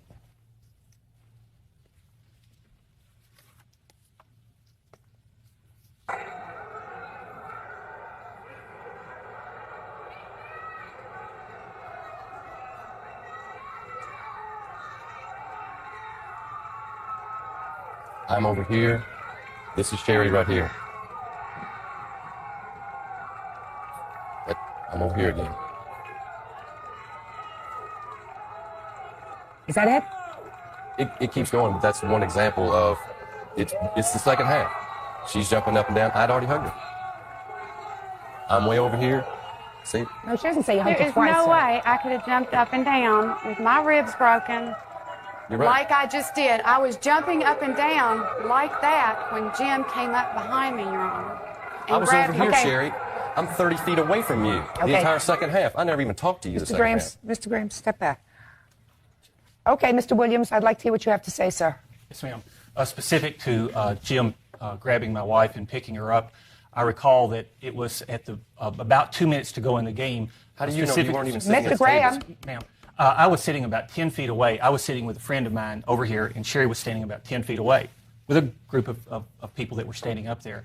And the time, or the point of time, was about 2 minutes because it was a point of time when it was evident that Kentucky had won the ball game. It was about a 10-point spread. And so at that point in time, the celebration started significantly. And I recall that Jim went over there. And it was so quick that I couldn't go just to my wife fast enough. I mean, it was very quick, and he dropped her, and then Sherry held her ribs and started crying and came back to me at that point in time.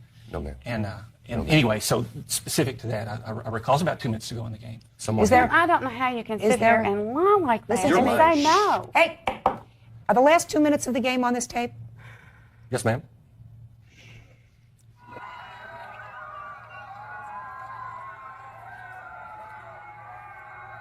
You want to point out something to me? This means they knew they won. Everybody was jumping around. My ribs were already broken at this point. I was at the table. But I wasn't at the table. I'm not even back there. Jim, you're the only one that grabbed me that night. You're exactly right, in the first half. And you had to go get somebody to get your husband and come back and say, Sherry, what's wrong? Tom never saw you. He most certainly did. Okay, turn it off. That's not true. Mr. Graham. Yes, ma'am. You just said something to me that's very interesting, sir. What's that?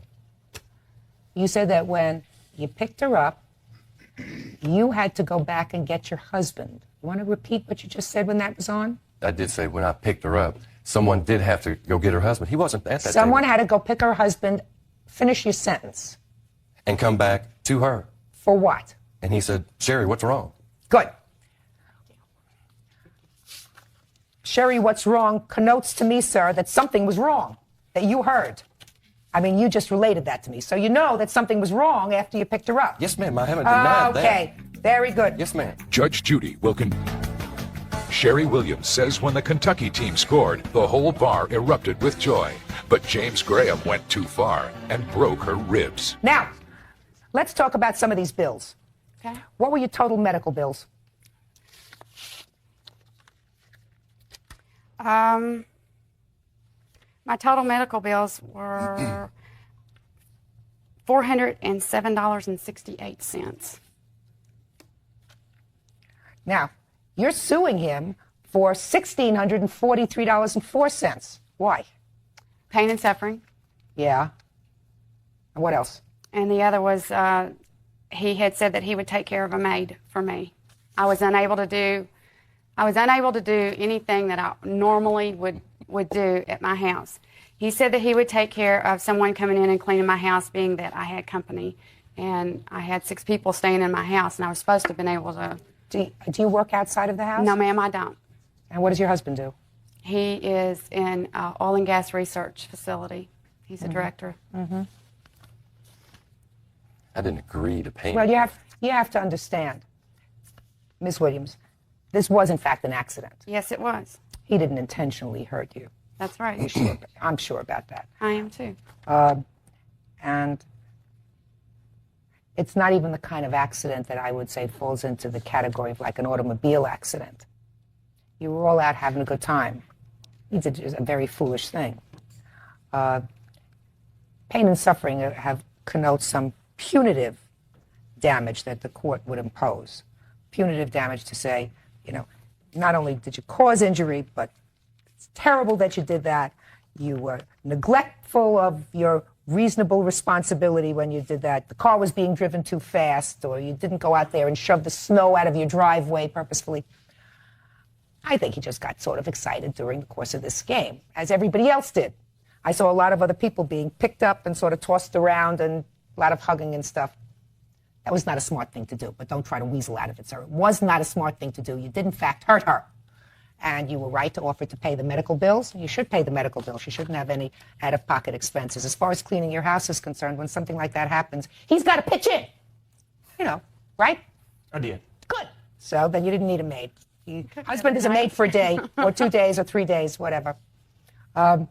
So I am awarding you your medical bills, which are $407.68. You got to just learn how to be calmer. Jump up and down is fine, but don't pull anybody with you. At least I told you the truth. Well, eventually. Thank you. What is your excuse? Step out, please. And now, the next case. Party's on Edwards versus Lucid. Step forward, please. Pamela Edwards is suing her daughter's ex-fiancé over a credit card, but it's the stripper incident that really makes her blood boil. Mrs. Edwards, you say that your daughter, whose name is Tempo, was living with the defendant for about 4.5 years. Is that right? Engaged to be married. Yes.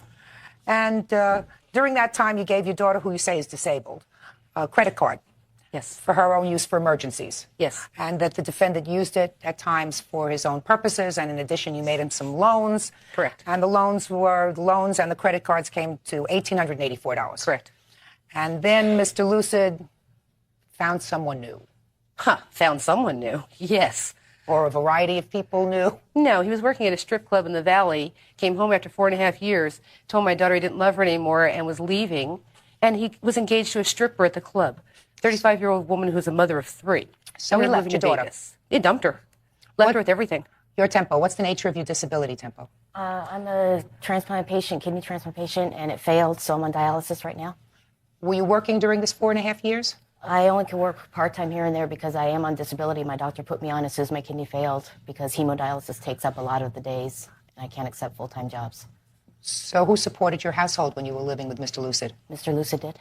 So he paid all the bills? He paid most of them. I also had an income that did come in of $600, and that paid whatever. $600 a month. Were there any purchases that you made on Mrs. Edwards' credit card that was strictly for your use, like clothes and things like that? There were clothes that that her daughter had purchased for me for work. Well, and for clothes that when you we needed. were running out. Yeah, Clothes that you needed. Clothes that I needed when we were out of. We used it for the gas so that I get her to and from. I was pretty much her sole transportation. Let's talk about your clothes, because your clothes she can't wear. Gas you share. I mean, if you're in the Your same Honor, car. I have the receipts with all the clothes he bought that last time highlighted. Okay. He said he needed a whole new wardrobe. Show them to him. Because when he He knows became what at this they new are. job, he had to become manager, and to become manager, he needed pants, shirts, He had and ties. shoes, ties, the best. Not the worst, the best. Judge Judy will continue in a moment. Well, tell me about what you think her vindictiveness has to do Basically, with this lawsuit. the words were to me that basically I should have left with just the clothes on my back and everything that we put together for 4.5 Exactly how he years came into the should relationship. have gone to her. I would have shredded that new wardrobe and thrown it out in the street. When we got together and I met him, all he had was a bed and clothes. That was That's it. it.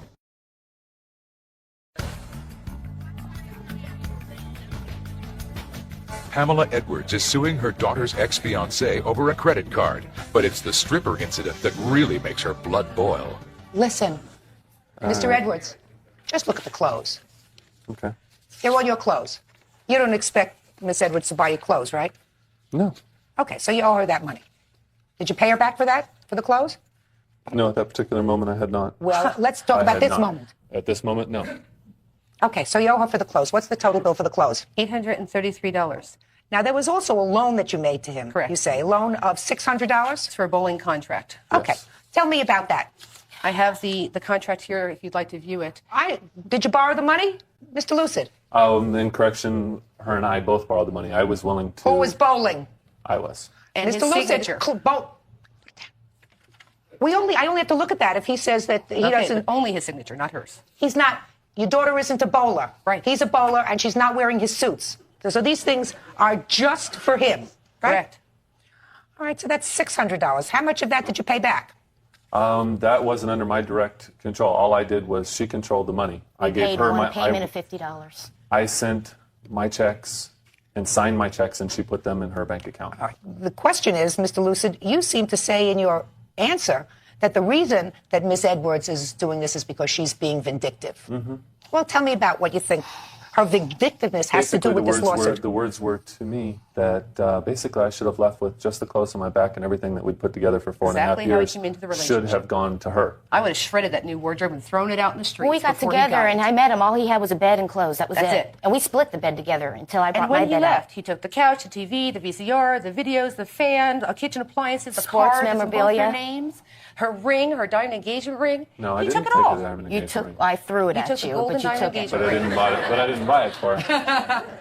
Tempo. As she still has Sounds to me a as if you could have 1500. still had at least the ring. She still has one. She still has one. She's ready to rule. Stay tuned.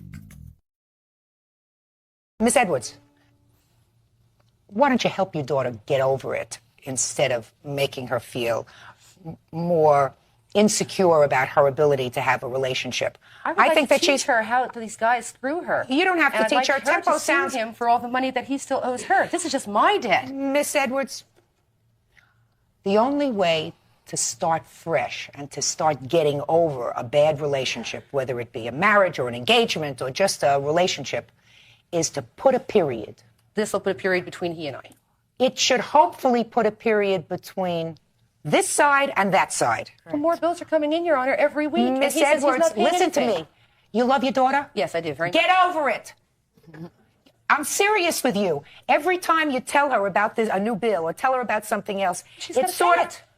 Listen to me, it scrapes the wound. She clearly is someone who was fragile medically. Correct. You don't want to exacerbate that. He turned out to be not the Prince Charming that she wanted. Con artist. All right. Well, no, I don't think Far from so. it. I don't think so. I think that you live with somebody for He 4.5 cared for me. years. Well, he cared for her. He cared for me for a couple of years. I saw it dwindling down. I saw it. That sometimes happens. Don't take that away from your daughter. Don't make her feel as if he used her. That's not true. That'll only make her feel badly. Well, we both agree. Well, listen. Stop talking and listen. Don't you hear what I'm saying to you? If you diminish that sense that she has, that for a period of their relationship, he loved her as much as she loved him, that will make her feel badly. Why would you want to make your own child feel badly? He's going to pay you this money that he owes you. But what you have to do with your daughter is say, put a period, get on with your life. And you're not going to be able to do that for her as a good mother if you keep showing her the bills that you're getting every month for $100 or $200 or whatever it is. It's just going to make it worse. But it is the other way around. She gets them and comes to me and says, Mom, now what am I going to do? I've got a new bill. Tempo. Happens. It happens. I know. Yeah. All right, so you're a lovely looking, sweet person. I can tell that just from a couple of minutes that we've been talking together. You'll find somebody else. I mean, this lady that he found, that he replaced you with, I'm not so sure whether that's going to turn out to be a whole wonderful, leave it to beaver relationship. I'm not 100% sure of that. Meanwhile, the court's ready to rule. Sir, you owe the plaintiff, let me do my quick calculations, for the items that you use, sir, for your own personal use, that I believe you owe to the plaintiff. I'm awarding her $1,400, and that includes your bowling fee from your bowling league and the clothes that were purchased that you wear on your back, whether to work or to play. Tempo, find yourself a nice guy, right? Don't let your mother drive you crazy. She's hurt. She's hurt because hurt because you're hurt. She's good at testing him. She told me she didn't like him in the beginning. I should have listened to her. Well, listen, my mother didn't like my first husband either. Have a good day. Party's our excuse. Step out, please. Judge Judy will return in a moment.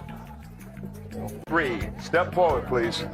20-somethings Julie Petrowski and Carrie Pomeroli and their girlfriend shared an apartment with Raymond Vickery.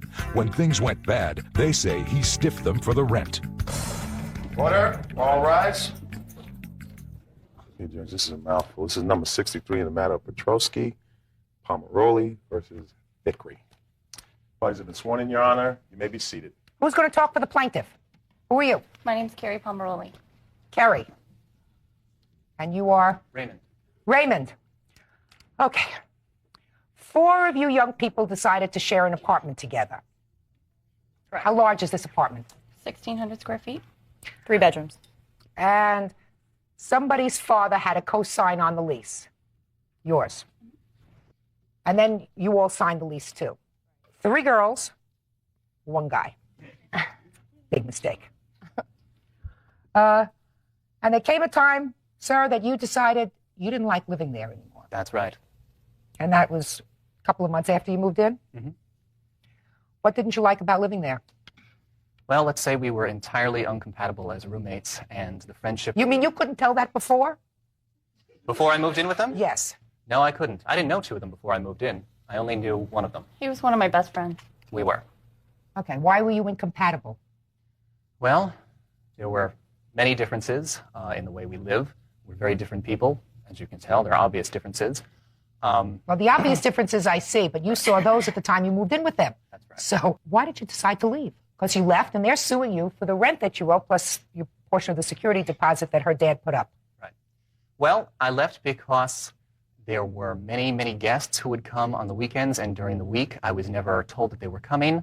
I was never asked if I minded. These people always stayed in the common room on a sleeper sofa. I would wake up some mornings, walk out, work days, weekends, find total strangers to me, sleeping on the couch. This happened quite often. In addition, things were stolen from my room, from my bathroom. Like what? Just a minute. What do you mean? Hey. I have, Go ahead. I have proof that things were stolen from my room. things, mail kind of things, shaving cream, Yeah, that sort of stuff? documents that had my social security number on it and my credit card numbers. And on one instant, one of the plaintiffs threatened to use my social security number to undermine my credit rating. We don't have Which- any. Your Honor, he's lying. Just a second. Who threatened you with that? Carrie Pomeroli. Your Honor, he's blatantly lying. You're no blatant. Look records me of in the eye and anything. say that, Ray. Look me in the eye. How could you do this to Listen me? to me, Tonight I Carrie. moved out. Carrie, Mark heard it. Don't talk to me. What do you do for a living? I'm a caterer. I just graduated from college. How old are you? 23. And you? I'm 23. And you? 22. 22. You're the other roommate. Yes. So it wasn't working out. You had a 1-year lease? Is that what you had, or a 6-month? 6 months. 6-month lease. Now, according to your papers, you moved out in November, correct? That's right. And you paid up the landlord directly until the end. Through the end of December. Through the end of which means December. that I'm still paying today, and I have receipts. So, let me see. These are my payments highlighted.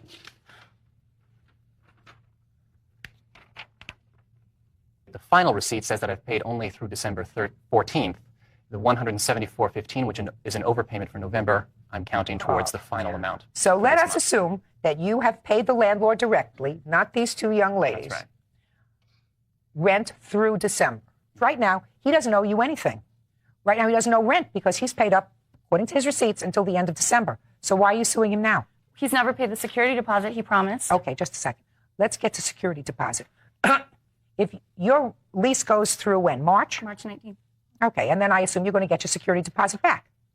Correct? Right. I assume you're going to leave the place in good condition, and whatever money your father put in towards the security deposit, you're going to get it back. January, February, and March, those 3 months. So there's no need for him to pay any security deposit. Did you have men over at the house? Did you have people over at the house that you didn't discuss with him? Friends. We never made any agreements They before were me friends moving of Ray. in. As a matter of fact, we would all go out together, and they were friends from San Diego. And actually, Ben is a friend of yours, and he came in, and we have a sleeper sofa Who that is we Ben? all. I don't know who Ben is. Oh, that's a lie. That's a lie. We were Big friends, lie. Your Honor. And when they slept over, they left early the next morning. Listen, it seems to me you gals didn't think that there was any problem. No, we wanted He to live thought with that us. there was a problem. He never he told never us. brought it up until we decided to have a little meeting about getting things for the apartment. He never said one word until we decided to have a meeting. The four of us, before we moved out, made an agreement that we would all buy furniture. Ray has not bought a single piece of furniture. He won't pay us for food. He won't pay us any money. When he agreed to tell us, we're not suing him for all the grocery money, hundreds of dollars. We bought him groceries. He eats our food. That's fine. Well, if you're not suing him for that, We We just want just the want rent our and rent. security just a deposit. second. Listen to me. His rent is paid up, so he doesn't owe you any rent. He doesn't owe. Shh, quiet. Have this. He doesn't owe the landlord any rent. Security deposit is going to be returned to you with the termination of your lease, which is in March. That way, Kerry, your father will not be out of any money. He's that he out of laid money right now. I have a No, written letter from he's him. not out any money now for security deposit because you get that back at the end of your lease. More in a moment.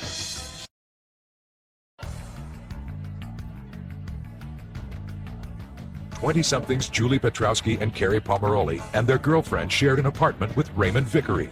When things went bad, they say he stiffed them for the rent. He has a counterclaim that I find interesting. He says that he was served with papers about this lawsuit 3 weeks ago, 4 weeks ago. And at that time, he and several security officers from the complex where you were living came up to your apartment and described what you saw in the apartment when you got up there. Well, I found a male in the common room Your with his... friend? Listen. Shh. Go ahead. He was someone that I was an acquaintance with. I don't even know his last name. He's certainly not a friend. Oh, you visited him in Just a- Miami. You flew to Miami to visit him. I flew to Miami? I've never been to Listen to me. Miami.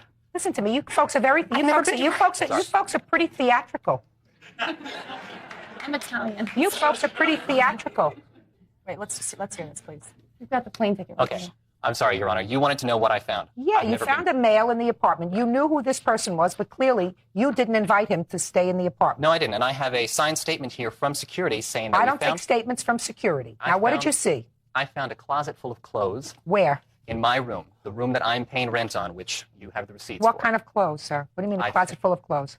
Men's clothes that did not belong to me. When I vacated the room, I left the room completely empty. I walked in and I found possessions all over the room. There was There was a closet full of clothes. Look me in the eye and say this right. There was a closet full of clothes. There was stuff on the floor. You acknowledge that there was somebody in the apartment, this male, whether he knew him, you knew him. He certainly didn't invite him to come over to stay in the apartment because he'd already vacated the apartment, correct? Absolutely. Good.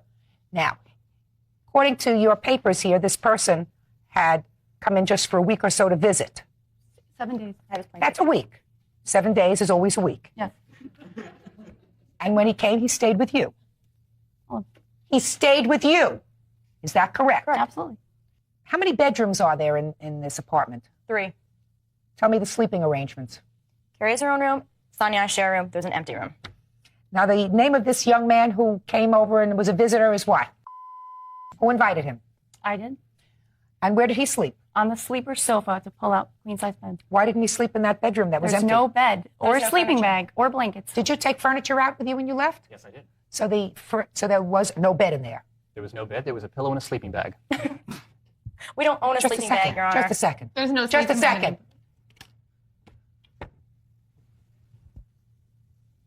There was a pillow and a sleeping bag? Yes, Your Honor. There was a pillow and a sleeping bag. Let me see. We don't know. Just a second. Wait. Now, Your Honor, I know you don't like statements, but the I don't security like- guard testifies that there was. Just a minute, I don't like. Just a minute. Do I not like statements? No, I don't like statements.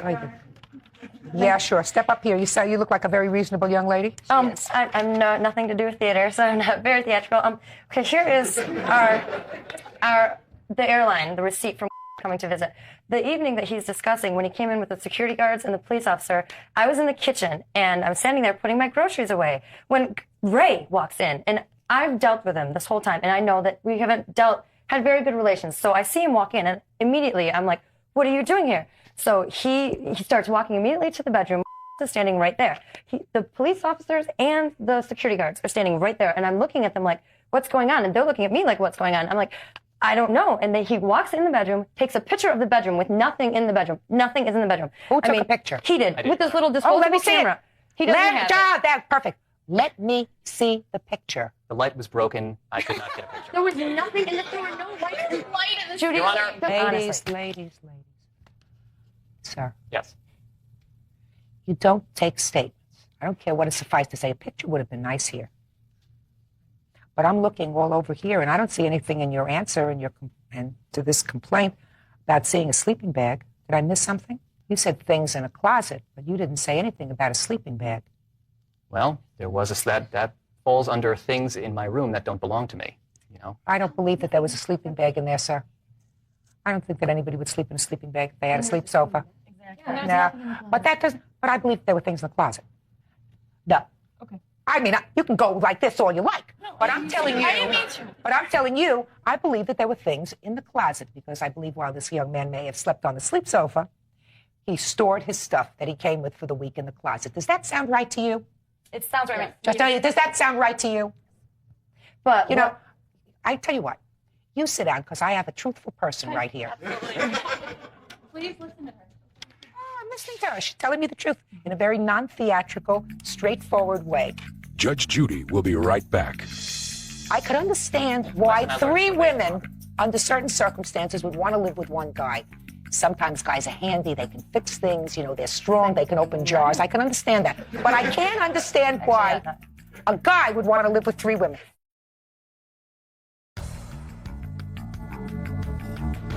20-somethings Julie Petrowski and Carrie Pomeroli and their girlfriend shared an apartment with Raymond Vickery.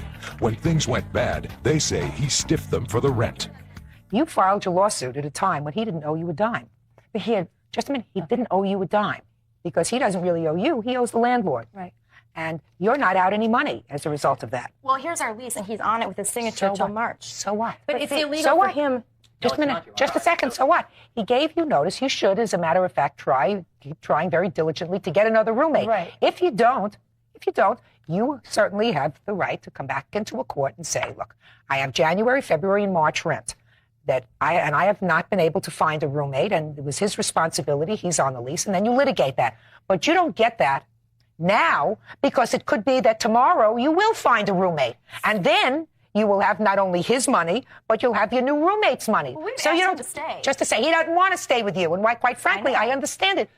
Women should live with women, I agree, unless they're married, and men should live with men because as much as my children try to explain to me why it's in vogue to have these mixed apartment dormitory kind of arrangements. I mean, when I went to college, you didn't get above the first floor if you were of a different sex. You know, they called upstairs and you came down.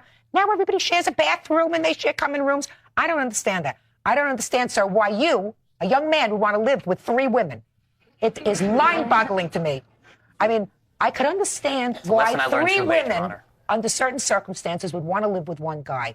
Sometimes guys are handy, they can fix things, you know, they're strong, they can open jars. I can understand that. But I can't understand why a guy would want to live with 3 women. They're totally different. They got different nerve endings. They like things neat and orderly, and they like that vacuum cleaners and couches. And they like wanted that. a vacuum cleaner. They like all the nice little amenities that make a nest, you know, and men aren't really interested in that most of the time, especially when they're 22 years old. Listen, he doesn't owe you anything.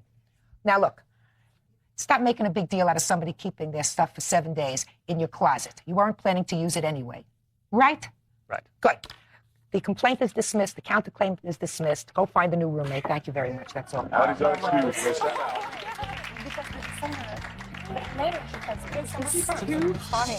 You know, we were good friends once. This didn't need to escalate to this. I don't know, people are jealous. There was a jealousy factor in there. It was a wretched misjudgment on my part to think that I could live with these people. I've covered every track. I've paid every bill. There was a lot of other money owes to my father. What if we don't get a roommate? Then what do we do about Then what we'll we see own? you back in court, Ray. And now, the next case. Party's on Valdez versus Larkin. Step forward, please. Martin Valdez fell in and out of love with a blue Maverick. Now, he wants LaVoice Larkin to give him his deposit back. Your Honor, this is number 77 on the calendar in the matter of Valdez versus Larkin, and I think we're in trouble. He's got a briefcase. Parties have been sworn in, Judge. Be seated. Mr. Valdez, according to your papers, sir, you fell in love with a 1970 Maverick automobile that the defendant was selling.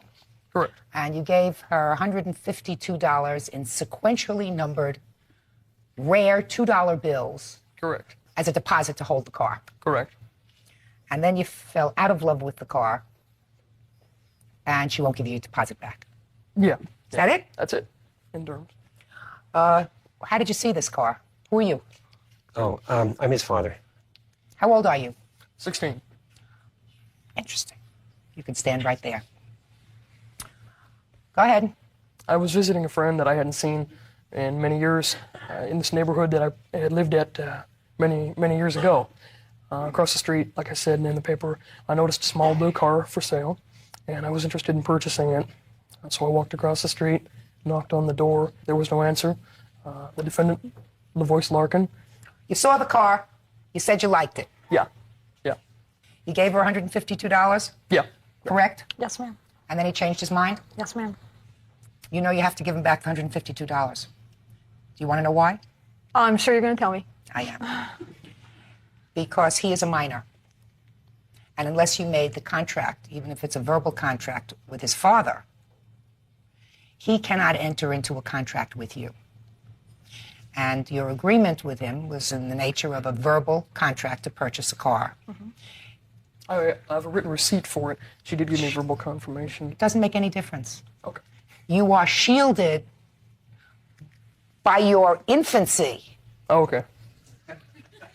Got it? That's what the law says. He is shielded from any contract. He cannot enter into a valid contract at age 16. Had I known he was 16 years old when he came across the street, I don't know where you got across the street from, I would not have entered into the contract with him. And I had called him to tell him that I would return his deposit to him when I sold the car, and he started threatening me. So I told him to take me to court. Unfortunately, under the law, even if you don't know that he's only 16, and I might be fooled by his appearance, you have any proof that you're 16, sir? I certainly do. Let me Like see a it. California driver's Let me see license. it.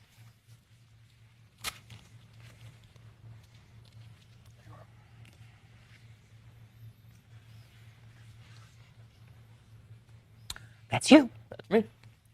Judgment in this case is for the plaintiff in the amount of $152. Thank you. Excuse me, step out. I'd like to add one more thing. Go ahead. I'm extremely appalled at the lies by the defendant, claiming that I threatened her and that she called me. She did not call me at home.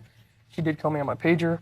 I did return her call originally, and she was extremely Mr. Valdez, you just won. Take your briefcase and go. As I excuse. Judge Judy continues in a moment. Darren writes, says his ex-wife Michelle didn't give all his stuff back, including the computer. His new wife Sandra says she saw it at Michelle's house. Order, all rise. Judges number 90 on the calendar in the matter of rights versus rights. Parties have been sworn in, Judge. You may be seated. Mr. Wrights, you were married to the defendant. Yes. Divorced when, sir? The divorce was final June 14th of 96. And how long were you married? About 2.5 years. You have children? Yes, one child. According to your complaint, sir, as part of the settlement in this divorce, you were to receive 2 items, which were a stereo and a computer. Your computer. And a printer. Computer and all the accoutrements of the computer. And you got your stereo, but not the computer. Correct. And you gave the defendant other items, other household items. Is that correct? That is correct. And your answer is that you sold the computer because you needed money for the children. That is correct. You have 2 children from another relationship? I have one that is my daughter from a previous marriage, and I raised my niece. So there's a total of 3 kids in my household. Mm-hmm. I sold the computer January, about the end of January of 1996, because last payment I got for child support, we didn't have a court order at that time, but I had lost my job, and I was asking Darren to help me. And the last payment I got was $80 back in January. And after that, he told me that he was not going to help me pay or help me provide for the child that's between us unless I had a court order. And at that time, I didn't have any income. Well, how are you supporting yourself? And Now the children? No, then, in January of 1996. My parents were helping me. Anything else? Just Social Security. Social Security for whom? For Lorraine, my niece. My sister's deceased, so she lives with me. Any other support that you were receiving? Any At that government time, assistance? I was not receiving state or anything. I was receiving other child support for my first child, which was $325. Okay. So when he refused to eat, I wasn't even asking for money at the time. I was either asking for money or bring me diapers or help me. And he said no. We didn't discuss any paper. We didn't discuss any property. There had to be a time. But did you have a lawyer? No. Tell me how this property was divided, sir. I filled out a property division statement or whatever, and I filed that down at the county office. Do you have a whatever. copy of that? Yeah. I'd like to see it. This is the entire divorce papers. Yeah, see it, please.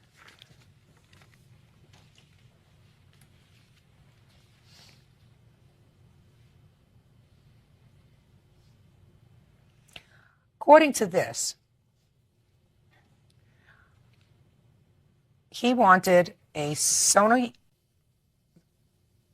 portable radio. What is that? Just a little radio. Just his property. And you filled this out, sir? Yes. Well, according to this, the computer you list at $600 and the printer at $150. That's $750. Just by way of an aside, sir, why are you suing for $1,600? That's the cost to replace it. That's the price that I paid for it. I've got the receipt right here. Well, just a minute, but you list the gross fair market value right now, not at the time that you filled this form out, which was even then which is almost a year ago. You list the value of it as $750, not $1,688, right? Yes. And what were you giving her, according to this? 77 Chevy Blazer, jet ski, all the household furniture and dishes and everything. Everything that was mine was from mine from a first marriage, except for the jet ski. What'd you do with the jet ski? I gave it to him. And also the 77 Blazer, I signed over to him to call it even. And now I believe he has filed bankruptcy, and we have a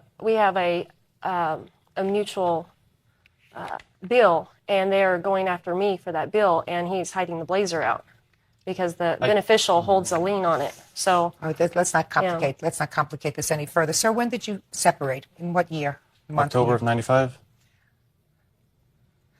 And you were ordered to pay, the time of the judgment of divorce, $257 a month for the support of your child? Yes, and that started coming directly out of my paycheck. Now, when you were ordered to pay that, did the court fix any arrears? Yes, and I paid those. Did the court fix arrears, is what I'm Yes. asking you. And how much were the arrears that the court... They worked it into my, taking it out of my wages. Instead of taking 257 out, they were taking out 280. So I don't know. And I receive 127 every 2 weeks. Why is that? That is what the Oh, you DA's receive- office sends me. You receive how much? 127 every 2 weeks. So I get that twice a month. And before, when we first separated, I was paying her $400 a month child support. So why did you stop? Because that's what my paralegal told me to do. She said that that was way too much. I shouldn't be paying that much. And to tell Michelle to go down and file the paperwork she needs to have it worked out where I pay the amount that I should pay according to how much I make. The last payment I got was $80 January 15th, which was just a mutual agreement between us. January 15th of 96. Until the court order. And Which was March 1st. Correct. But I didn't receive anything until June. So... But you started to get the money quickly because you were getting the arrears paid up. Right. From March 1st Yeah, I was until... getting- So it's really a 2-month period that you weren't getting, that you didn't get any child support from him. Correct. And how many months was he sending you $400? It was October, and I'm trying to think. He moved out October 30th of 95, maybe give or take a couple days. So I didn't get anything then, but November and December. So it was 2 months. I got, I believe, $400 because I gave him receipts. Okay. So he really, even according to this, overpaid you based upon what the judge determined was right for him to pay, about $150 a month for each of the months, which totals about $300. Correct? Right. So that, math not being my strong suit, he's about even. Correct. Well, then he should have his computer back. It was not his computer. We purchased that while we were living together, married, as a married couple. So That's what happens when you divide property. That's what divorce courts are I all about. sold it because I had no money. And I mean, this is a man that's more concerned with his computer than putting me through 3.5 years of physical abuse in front of my children and in front of his children. So I did what I had to do to get out of the marriage and to do what I had to do to provide for my kids. Okay. Judge Judy will continue in a moment.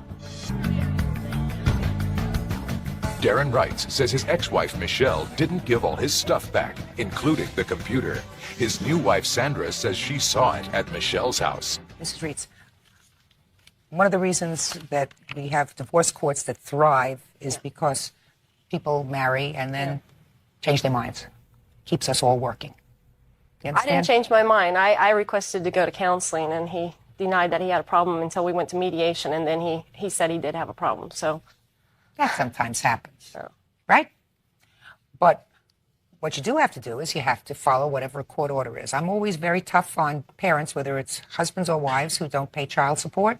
If child support is ordered and father or mother doesn't pay child support, I come down on it pretty heavy because I say to them, not only is it your responsibility, but this is a court order. We don't ignore court orders. We also don't ignore court documents when they arrive. Your Honor, can I say something? Who are you? I'm her father. Yes, sure. One of the reasons that she didn't respond during the time that they separated was that he was physically abusing her, beating her on a weekly basis. When was and that, she sir? was, this Just a was second. through the entire time they were married. I'm not talking about the marriage, sir. We're not even talking about the marriage. I don't know whether that's true or when they not. separated. I'm talking And her about... rent was $400 a month. Yeah. And the payments that he gave her for $400 covered the rent. And covered the She had no damage money that he- left over. Listen to me, sir. Don't confuse abuse during the course of a marriage with what I'm talking about. The reason that they're not together anymore is because they didn't get along. You don't come into a civil proceeding and then say, well, but back then during the marriage he was really a terrible husband, and therefore she doesn't have to abide by this determination. No, but therefore he put damages on my apartment that I had to pay for when he broke my door down and damaged the apartment that I got stuck with paying. Then you have to sue him at the time he did that. Raising 3 children and trying to recover from the abusive relationship and moving out and moving into with me was an awful lot for her to deal with. Sir, why is she raising Her niece. This is Because your- my daughter, her sister died. So why aren't you helping her? I am raising the other daughter. I adopted the other daughter, and she's raising one of them. I'm divorced. Just a second. So let me understand this, Mr. Reed. Your last name is not Reed. Avery.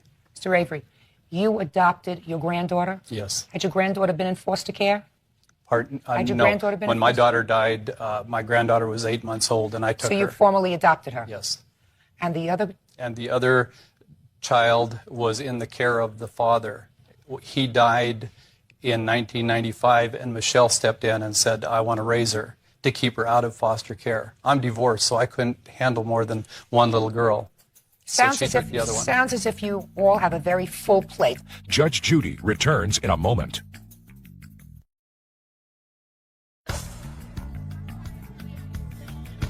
Darren writes, says his ex-wife Michelle didn't give all his stuff back, including the computer. His new wife Sandra says she saw it at Michelle's house. Are you working now? I am working. Who takes care of the children? I have childcare. Ms. Reitz, I'm sympathetic with you, with your position. I understand that these things happen during the course of a divorce, that someone would be advised not to continue to pay support until the matter is resolved because he clearly was paying too much support for those 2 months that he was paying based upon the final determination made by the court. But you have a court order, and an order is an order, whether it was as a result of a default because you didn't send in the paper or because you sold it and you said, I don't care what the court says, I'm going to sell it anyway. According to your papers, you have a witness who says that they saw the computer in the house. Yes. When? Probably about a month ago. Who is that witness? Sandra, my wife. Stand up. Your name? Sandra Wrights. Under what circumstances did you go into the house to see I didn't go into the house. We could see it from the doorway when we went to return the child. Where was it? Could you spit the gum out? Good job. How do you know it was the same computer? I don't know for sure. We had brought an officer with us, and she wouldn't let him in. It's because it's not my house. Whose computer is it? Everything in that house is my girlfriend's. The only thing that is in that house that is mine is some pictures and some furniture. So the computer is not yours? No, It's in the neither house. is the furniture or anything else. I'm interested in I'm just what saying. we're talking about here is the computer. I'm just saying nothing in that house, not the computer, not the furniture, nothing is mine. It's my girlfriend, Karina Rains. So there was a computer there, but you're not sure whose it was. Okay, thank you. Sit down. Well, that takes care of that issue. As I started to say before, I am sympathetic with your position. You have to take care of your children, and you, sir, understand that there was a difficult period of time there when that overlapping period when you weren't paying any money. Judge Judy will continue in a moment. He's accusing her of running around, but That's the day why after I'm their married. divorce is final, they get married. That's Gee, right. what a That's coincidence. because- that's right. What a coincidence. That's funny. Right. That's right. And you're being just a good guy. That's why you were on crank and everything else and beat me up when I was pregnant with your daughter, huh? What do you want to do about this computer, sir? You see your daughter?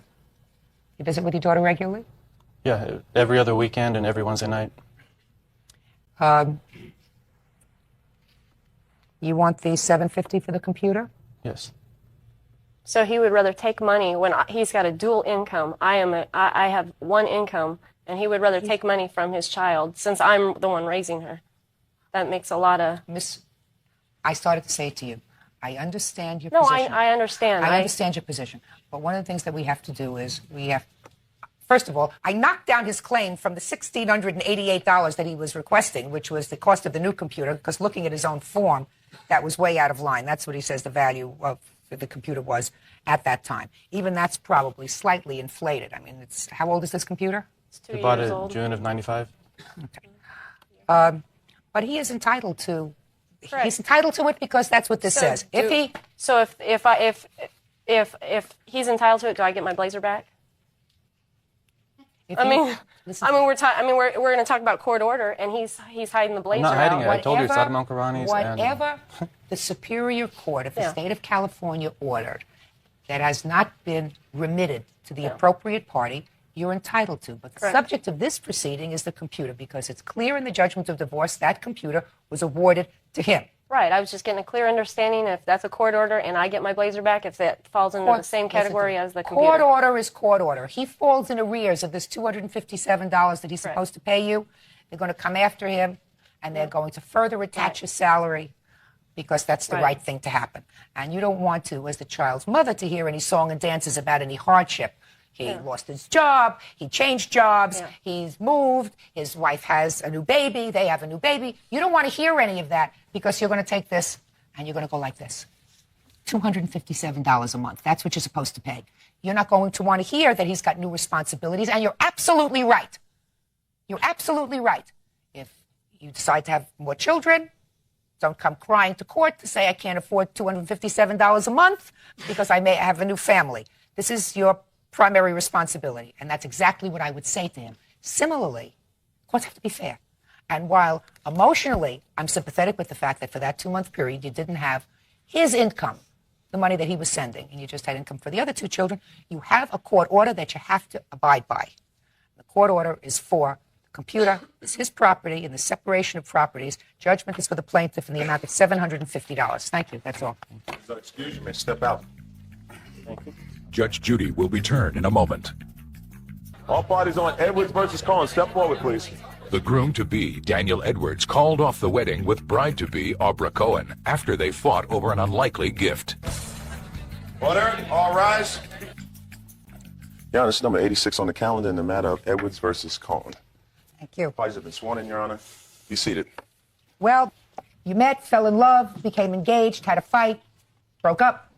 You're suing the defendant for $5,000, which you say is the cost of some engagement ring and band that you bought for her, and a couple of $1,000s for belongings. That's correct, Your Honor. And your countersuit is for $2,500, which you say you expended as a result of planning the wedding. Dress, shoes, caterer, invitations, and half the rent. Yes. So let's start at the beginning of this sad story, because I also get the sense from reading your papers that maybe you still like each other. And I'm not a matchmaker, but let's see if we can come to some sort of resolution. If not the best one, at least the best one for the moment. When did you meet? We met on June 9th at a place called Sagebrush Cantina. So we basically immediately, within a couple weeks, pretty much we're an item. We fell in love and spent a lot of time together. She asked me to move in with her the end of June, and I did so with all of my belongings by the first part of July. So everything was in the apartment that now Aubrey had called mine and hers, and we basically lived there for the time up until we broke up. And when was that? October 19th. All right. Now, you have slightly different versions of that evening, according to your papers. Why don't you tell me yours? Basically, a disagreement, you know, over something pretty stupid, but we did not communicate well, and things got kind of out of hand. And what kind of stupid? Well, she had went to get the wedding gift for a wedding that we were going to that night on October You were 19th. already engaged at this time. We were already engaged. And you had bought the ring. That's correct.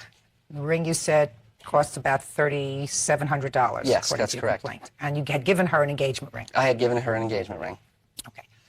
And were planning the wedding. We had started planning the wedding. That's correct as well. So you entrusted Miss Cohen with the purchase of the wedding gift. That's correct. She kept saying, yeah, I got her this, you know, I got her some edible panties and all this.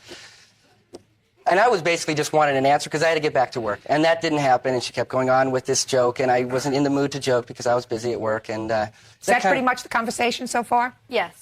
Yes. Okay, so you were just sort of playing around a little bit. You didn't get edible panties No, I as a did wedding not. gift. No. But you told him you did. Yes, I did. Okay, go ahead. So basically, I said I had to leave. You know, we'll talk about this later. I got to get back to work. So we were supposed to meet with a priest that day before the wedding as well, right after I got home from work. And we were in a fight. I didn't feel like meeting with the priest that was going to marry us because I couldn't really put a facade over my face and say that everything was hunky-dory and great. So that caused even more anguish and more problems. We got ready for the wedding, went to the wedding. Aubrey said I was ignoring her all evening. Were you?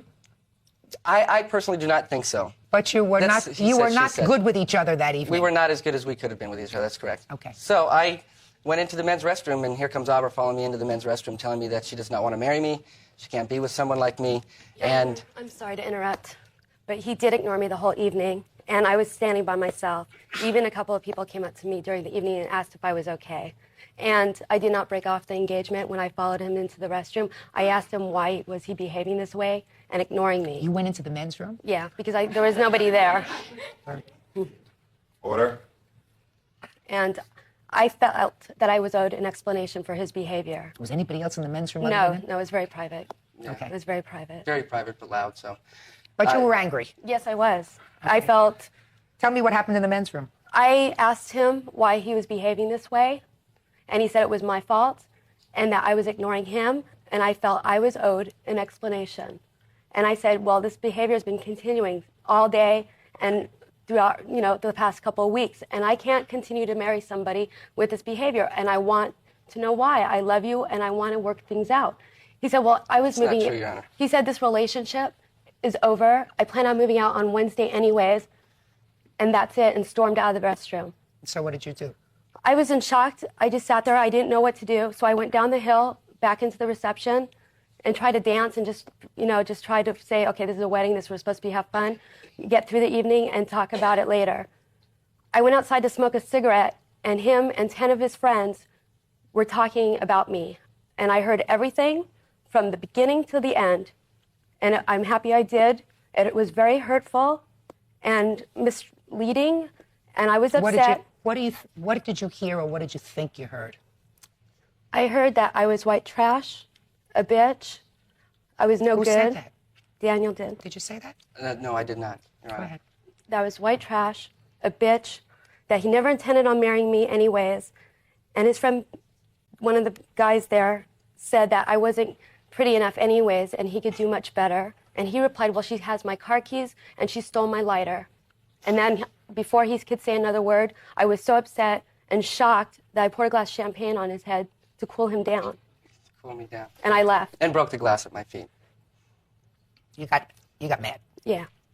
Were you talking about her with this group of people? What had happened was I was basically in shock. Were you talking about your fiance with these friends? I was talking about the situation that occurred just a few moments before in the men's bathroom about Aubrey breaking up and calling off the wedding with me. I was very upset. I couldn't believe what had happened. Aubrey had called the wedding off. I needed someone to talk to. Judge Judy will be right back. The groom-to-be, Daniel Edwards, called off the wedding with bride-to-be, Aubrey Cohen, after they fought over an unlikely gift. So you had this fight at the wedding, and according to your answer, you took the car, his car, yes, and left, yes, went home, and you were stranded at the wedding. Stranded at the wedding. And then you found your way to the apartment, tried to get your belongings out. Found my way to the apartment the next morning, Your Honor. She wouldn't give you your belongings, correct? That's correct, Your Honor. And what belongings had you left in the house? Everything that I owned. Like what? Like, first of all, my wallet, car keys, house keys, keys to my motorcycle, my car, my futon, my home entertainment system, all my clothes, all my ties, all my shirts. Have you gotten any of that property back? I had gotten some of it back, but only I had called the police to gain access to the apartment. Okay. Now let's get to your countersuit. You spent some money, you said, planning for this wedding. Yes, I did. What? I have all the receipts. Oh, don't show me a book. Tell me.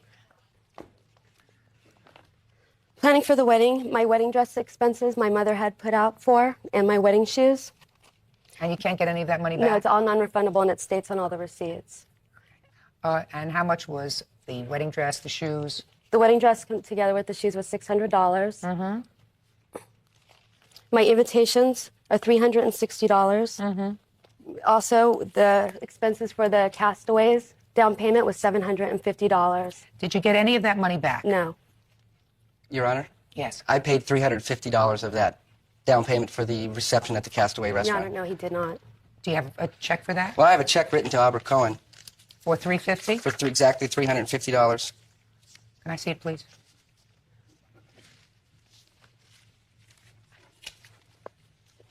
Okay. What date did you make the arrangements for the reception? In September. But that was for half the rent. How much is the rent? It's $650, but he paid $350 for part of the utility. Would you have another check for rent? No, I don't have a check for rent. We had an agreement that I wasn't going to be paying rent. I was going to be paying utilities, part of the utilities, food, entertainment. Did you give her any other checks for rent? No, not for rent, no.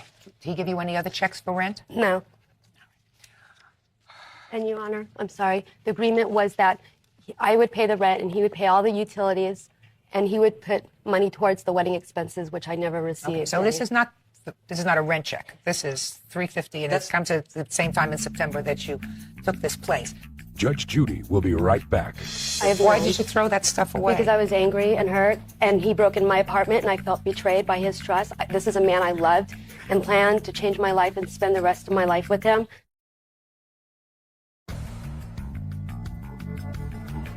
The groom-to-be, Daniel Edwards, called off the wedding with bride-to-be, Aubrey Cohen, after they fought over an unlikely gift. Did either of you ever stop to think that the stress that was caused by planning this wedding and how much it was going to cost and who was going to pay for what really created a problem for you both during this short period of time that maybe you should try to get over? Well, I think it could have been a definite part of it, but the reactions and the anger that came out of these things were things that were just really hard to live with. And after all this stuff, after the breakup, after Aubrey had called off the wedding, it just kept getting worse and worse with phone calls and threatening me with restraining orders. And, you know, she perpetuated this whole thing from continuing on the path that it was going. I've got. How do you feel about her? I'm angry still. You know, I've had to cover my rear end to try to keep from getting in trouble because of false reports of stalking that she has played, false burglary reports that she has Honor, called the I'm sorry. detectives. They're not false. They're not false statements. He broke into my apartment after he had moved out, and he had hired a locksmith to come into my apartment without my permission or my understanding of him entering my apartment. Mm-hmm. And when was this? This was 24th or 25th, I think it was October. That was shortly after this problem happened, but there was still property that he had in your apartment at that time. Only a few items, and when he still had property in your apartment. Yes, and he was having difficulty getting them back, and also the ring was there. And Your Honor, I was going to give him back his stuff, and I had made arrangements with his mother to do so, and then he broke in because of a disagreement the night before on the telephone. Did you throw any of his property away? The only thing I threw away out of anger was a sissy bar and a leather bag, a brown leather bag, and a box of books. So where's my snowboard? But I don't have any of that property. Why did you throw that stuff away? Because I was angry and hurt. The primary thing that I'm interested in, quite frankly, Ms. Cohn, in this is the engagement ring. It seems to me that there was a period of time when you were both planning a happy wedding and to spend your lives together, and then there was an evening when that all changed.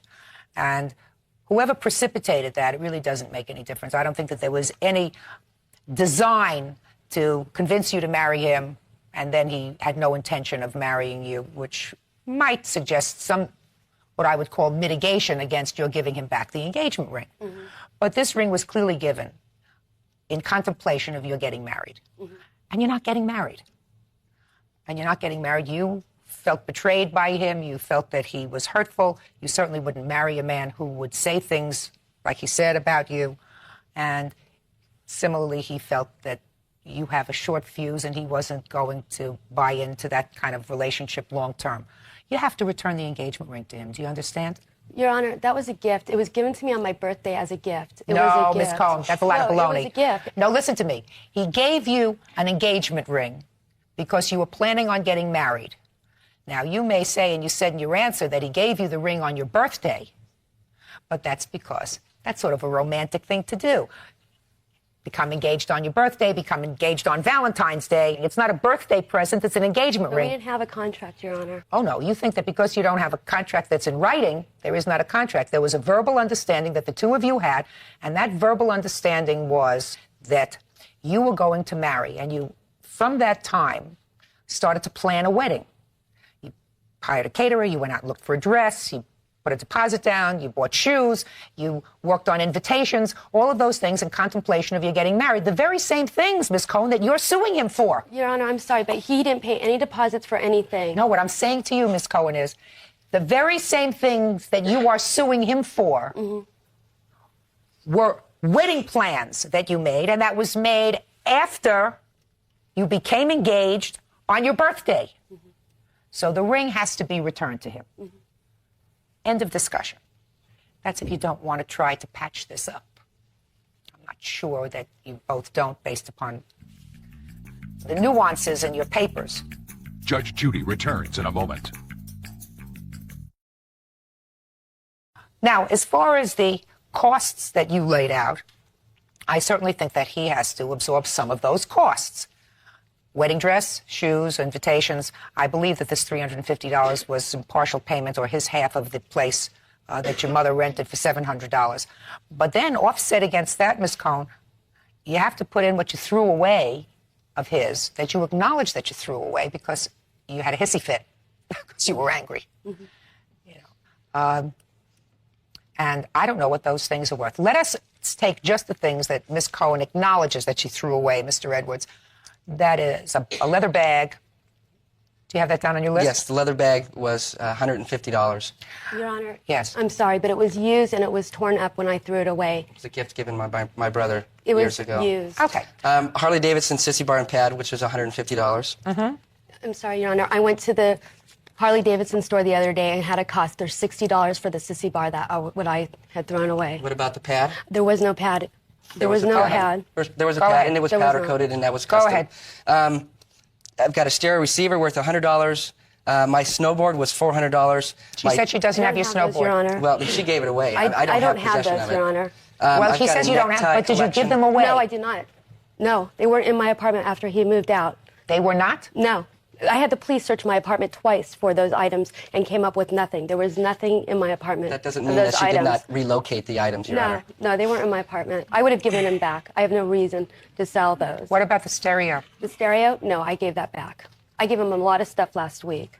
I gave him the rest of his stuff from my apartment last week. A stereo will not fit in a Glad bag, Your Honor. What did And she give that's what you I had last- gotten back. what did she give I you got a comforter back. I got a tennis racket back from her, which obviously I have not listed on here. Where's the wedding dress? The wedding dress? It's still at the store. I have to pick it up. Well, you can sell it. So you have to mitigate your damages. The wedding dress in total was $600? Yes. So you have to sell it. What about the shoes? The shoes are included in the $600. Okay. I've And got the a neck- invitations? There were $360, which was half of the deposit, which is non-refundable. Did they start to work on them? No. I've been trying to get the money back, but the girl that was performing the invitation, she just had a baby and said right now she couldn't afford to return the money to me. If, in fact, you don't get back together again, then you learn something, and that is you don't rush into a relationship after knowing somebody for 3 or 4 weeks and start planning a life together. You can't keep the engagement ring. I don't see any reason why you would even want it, because if it represents such a bad time in your life, it would seem to me you would want to return it or sell it.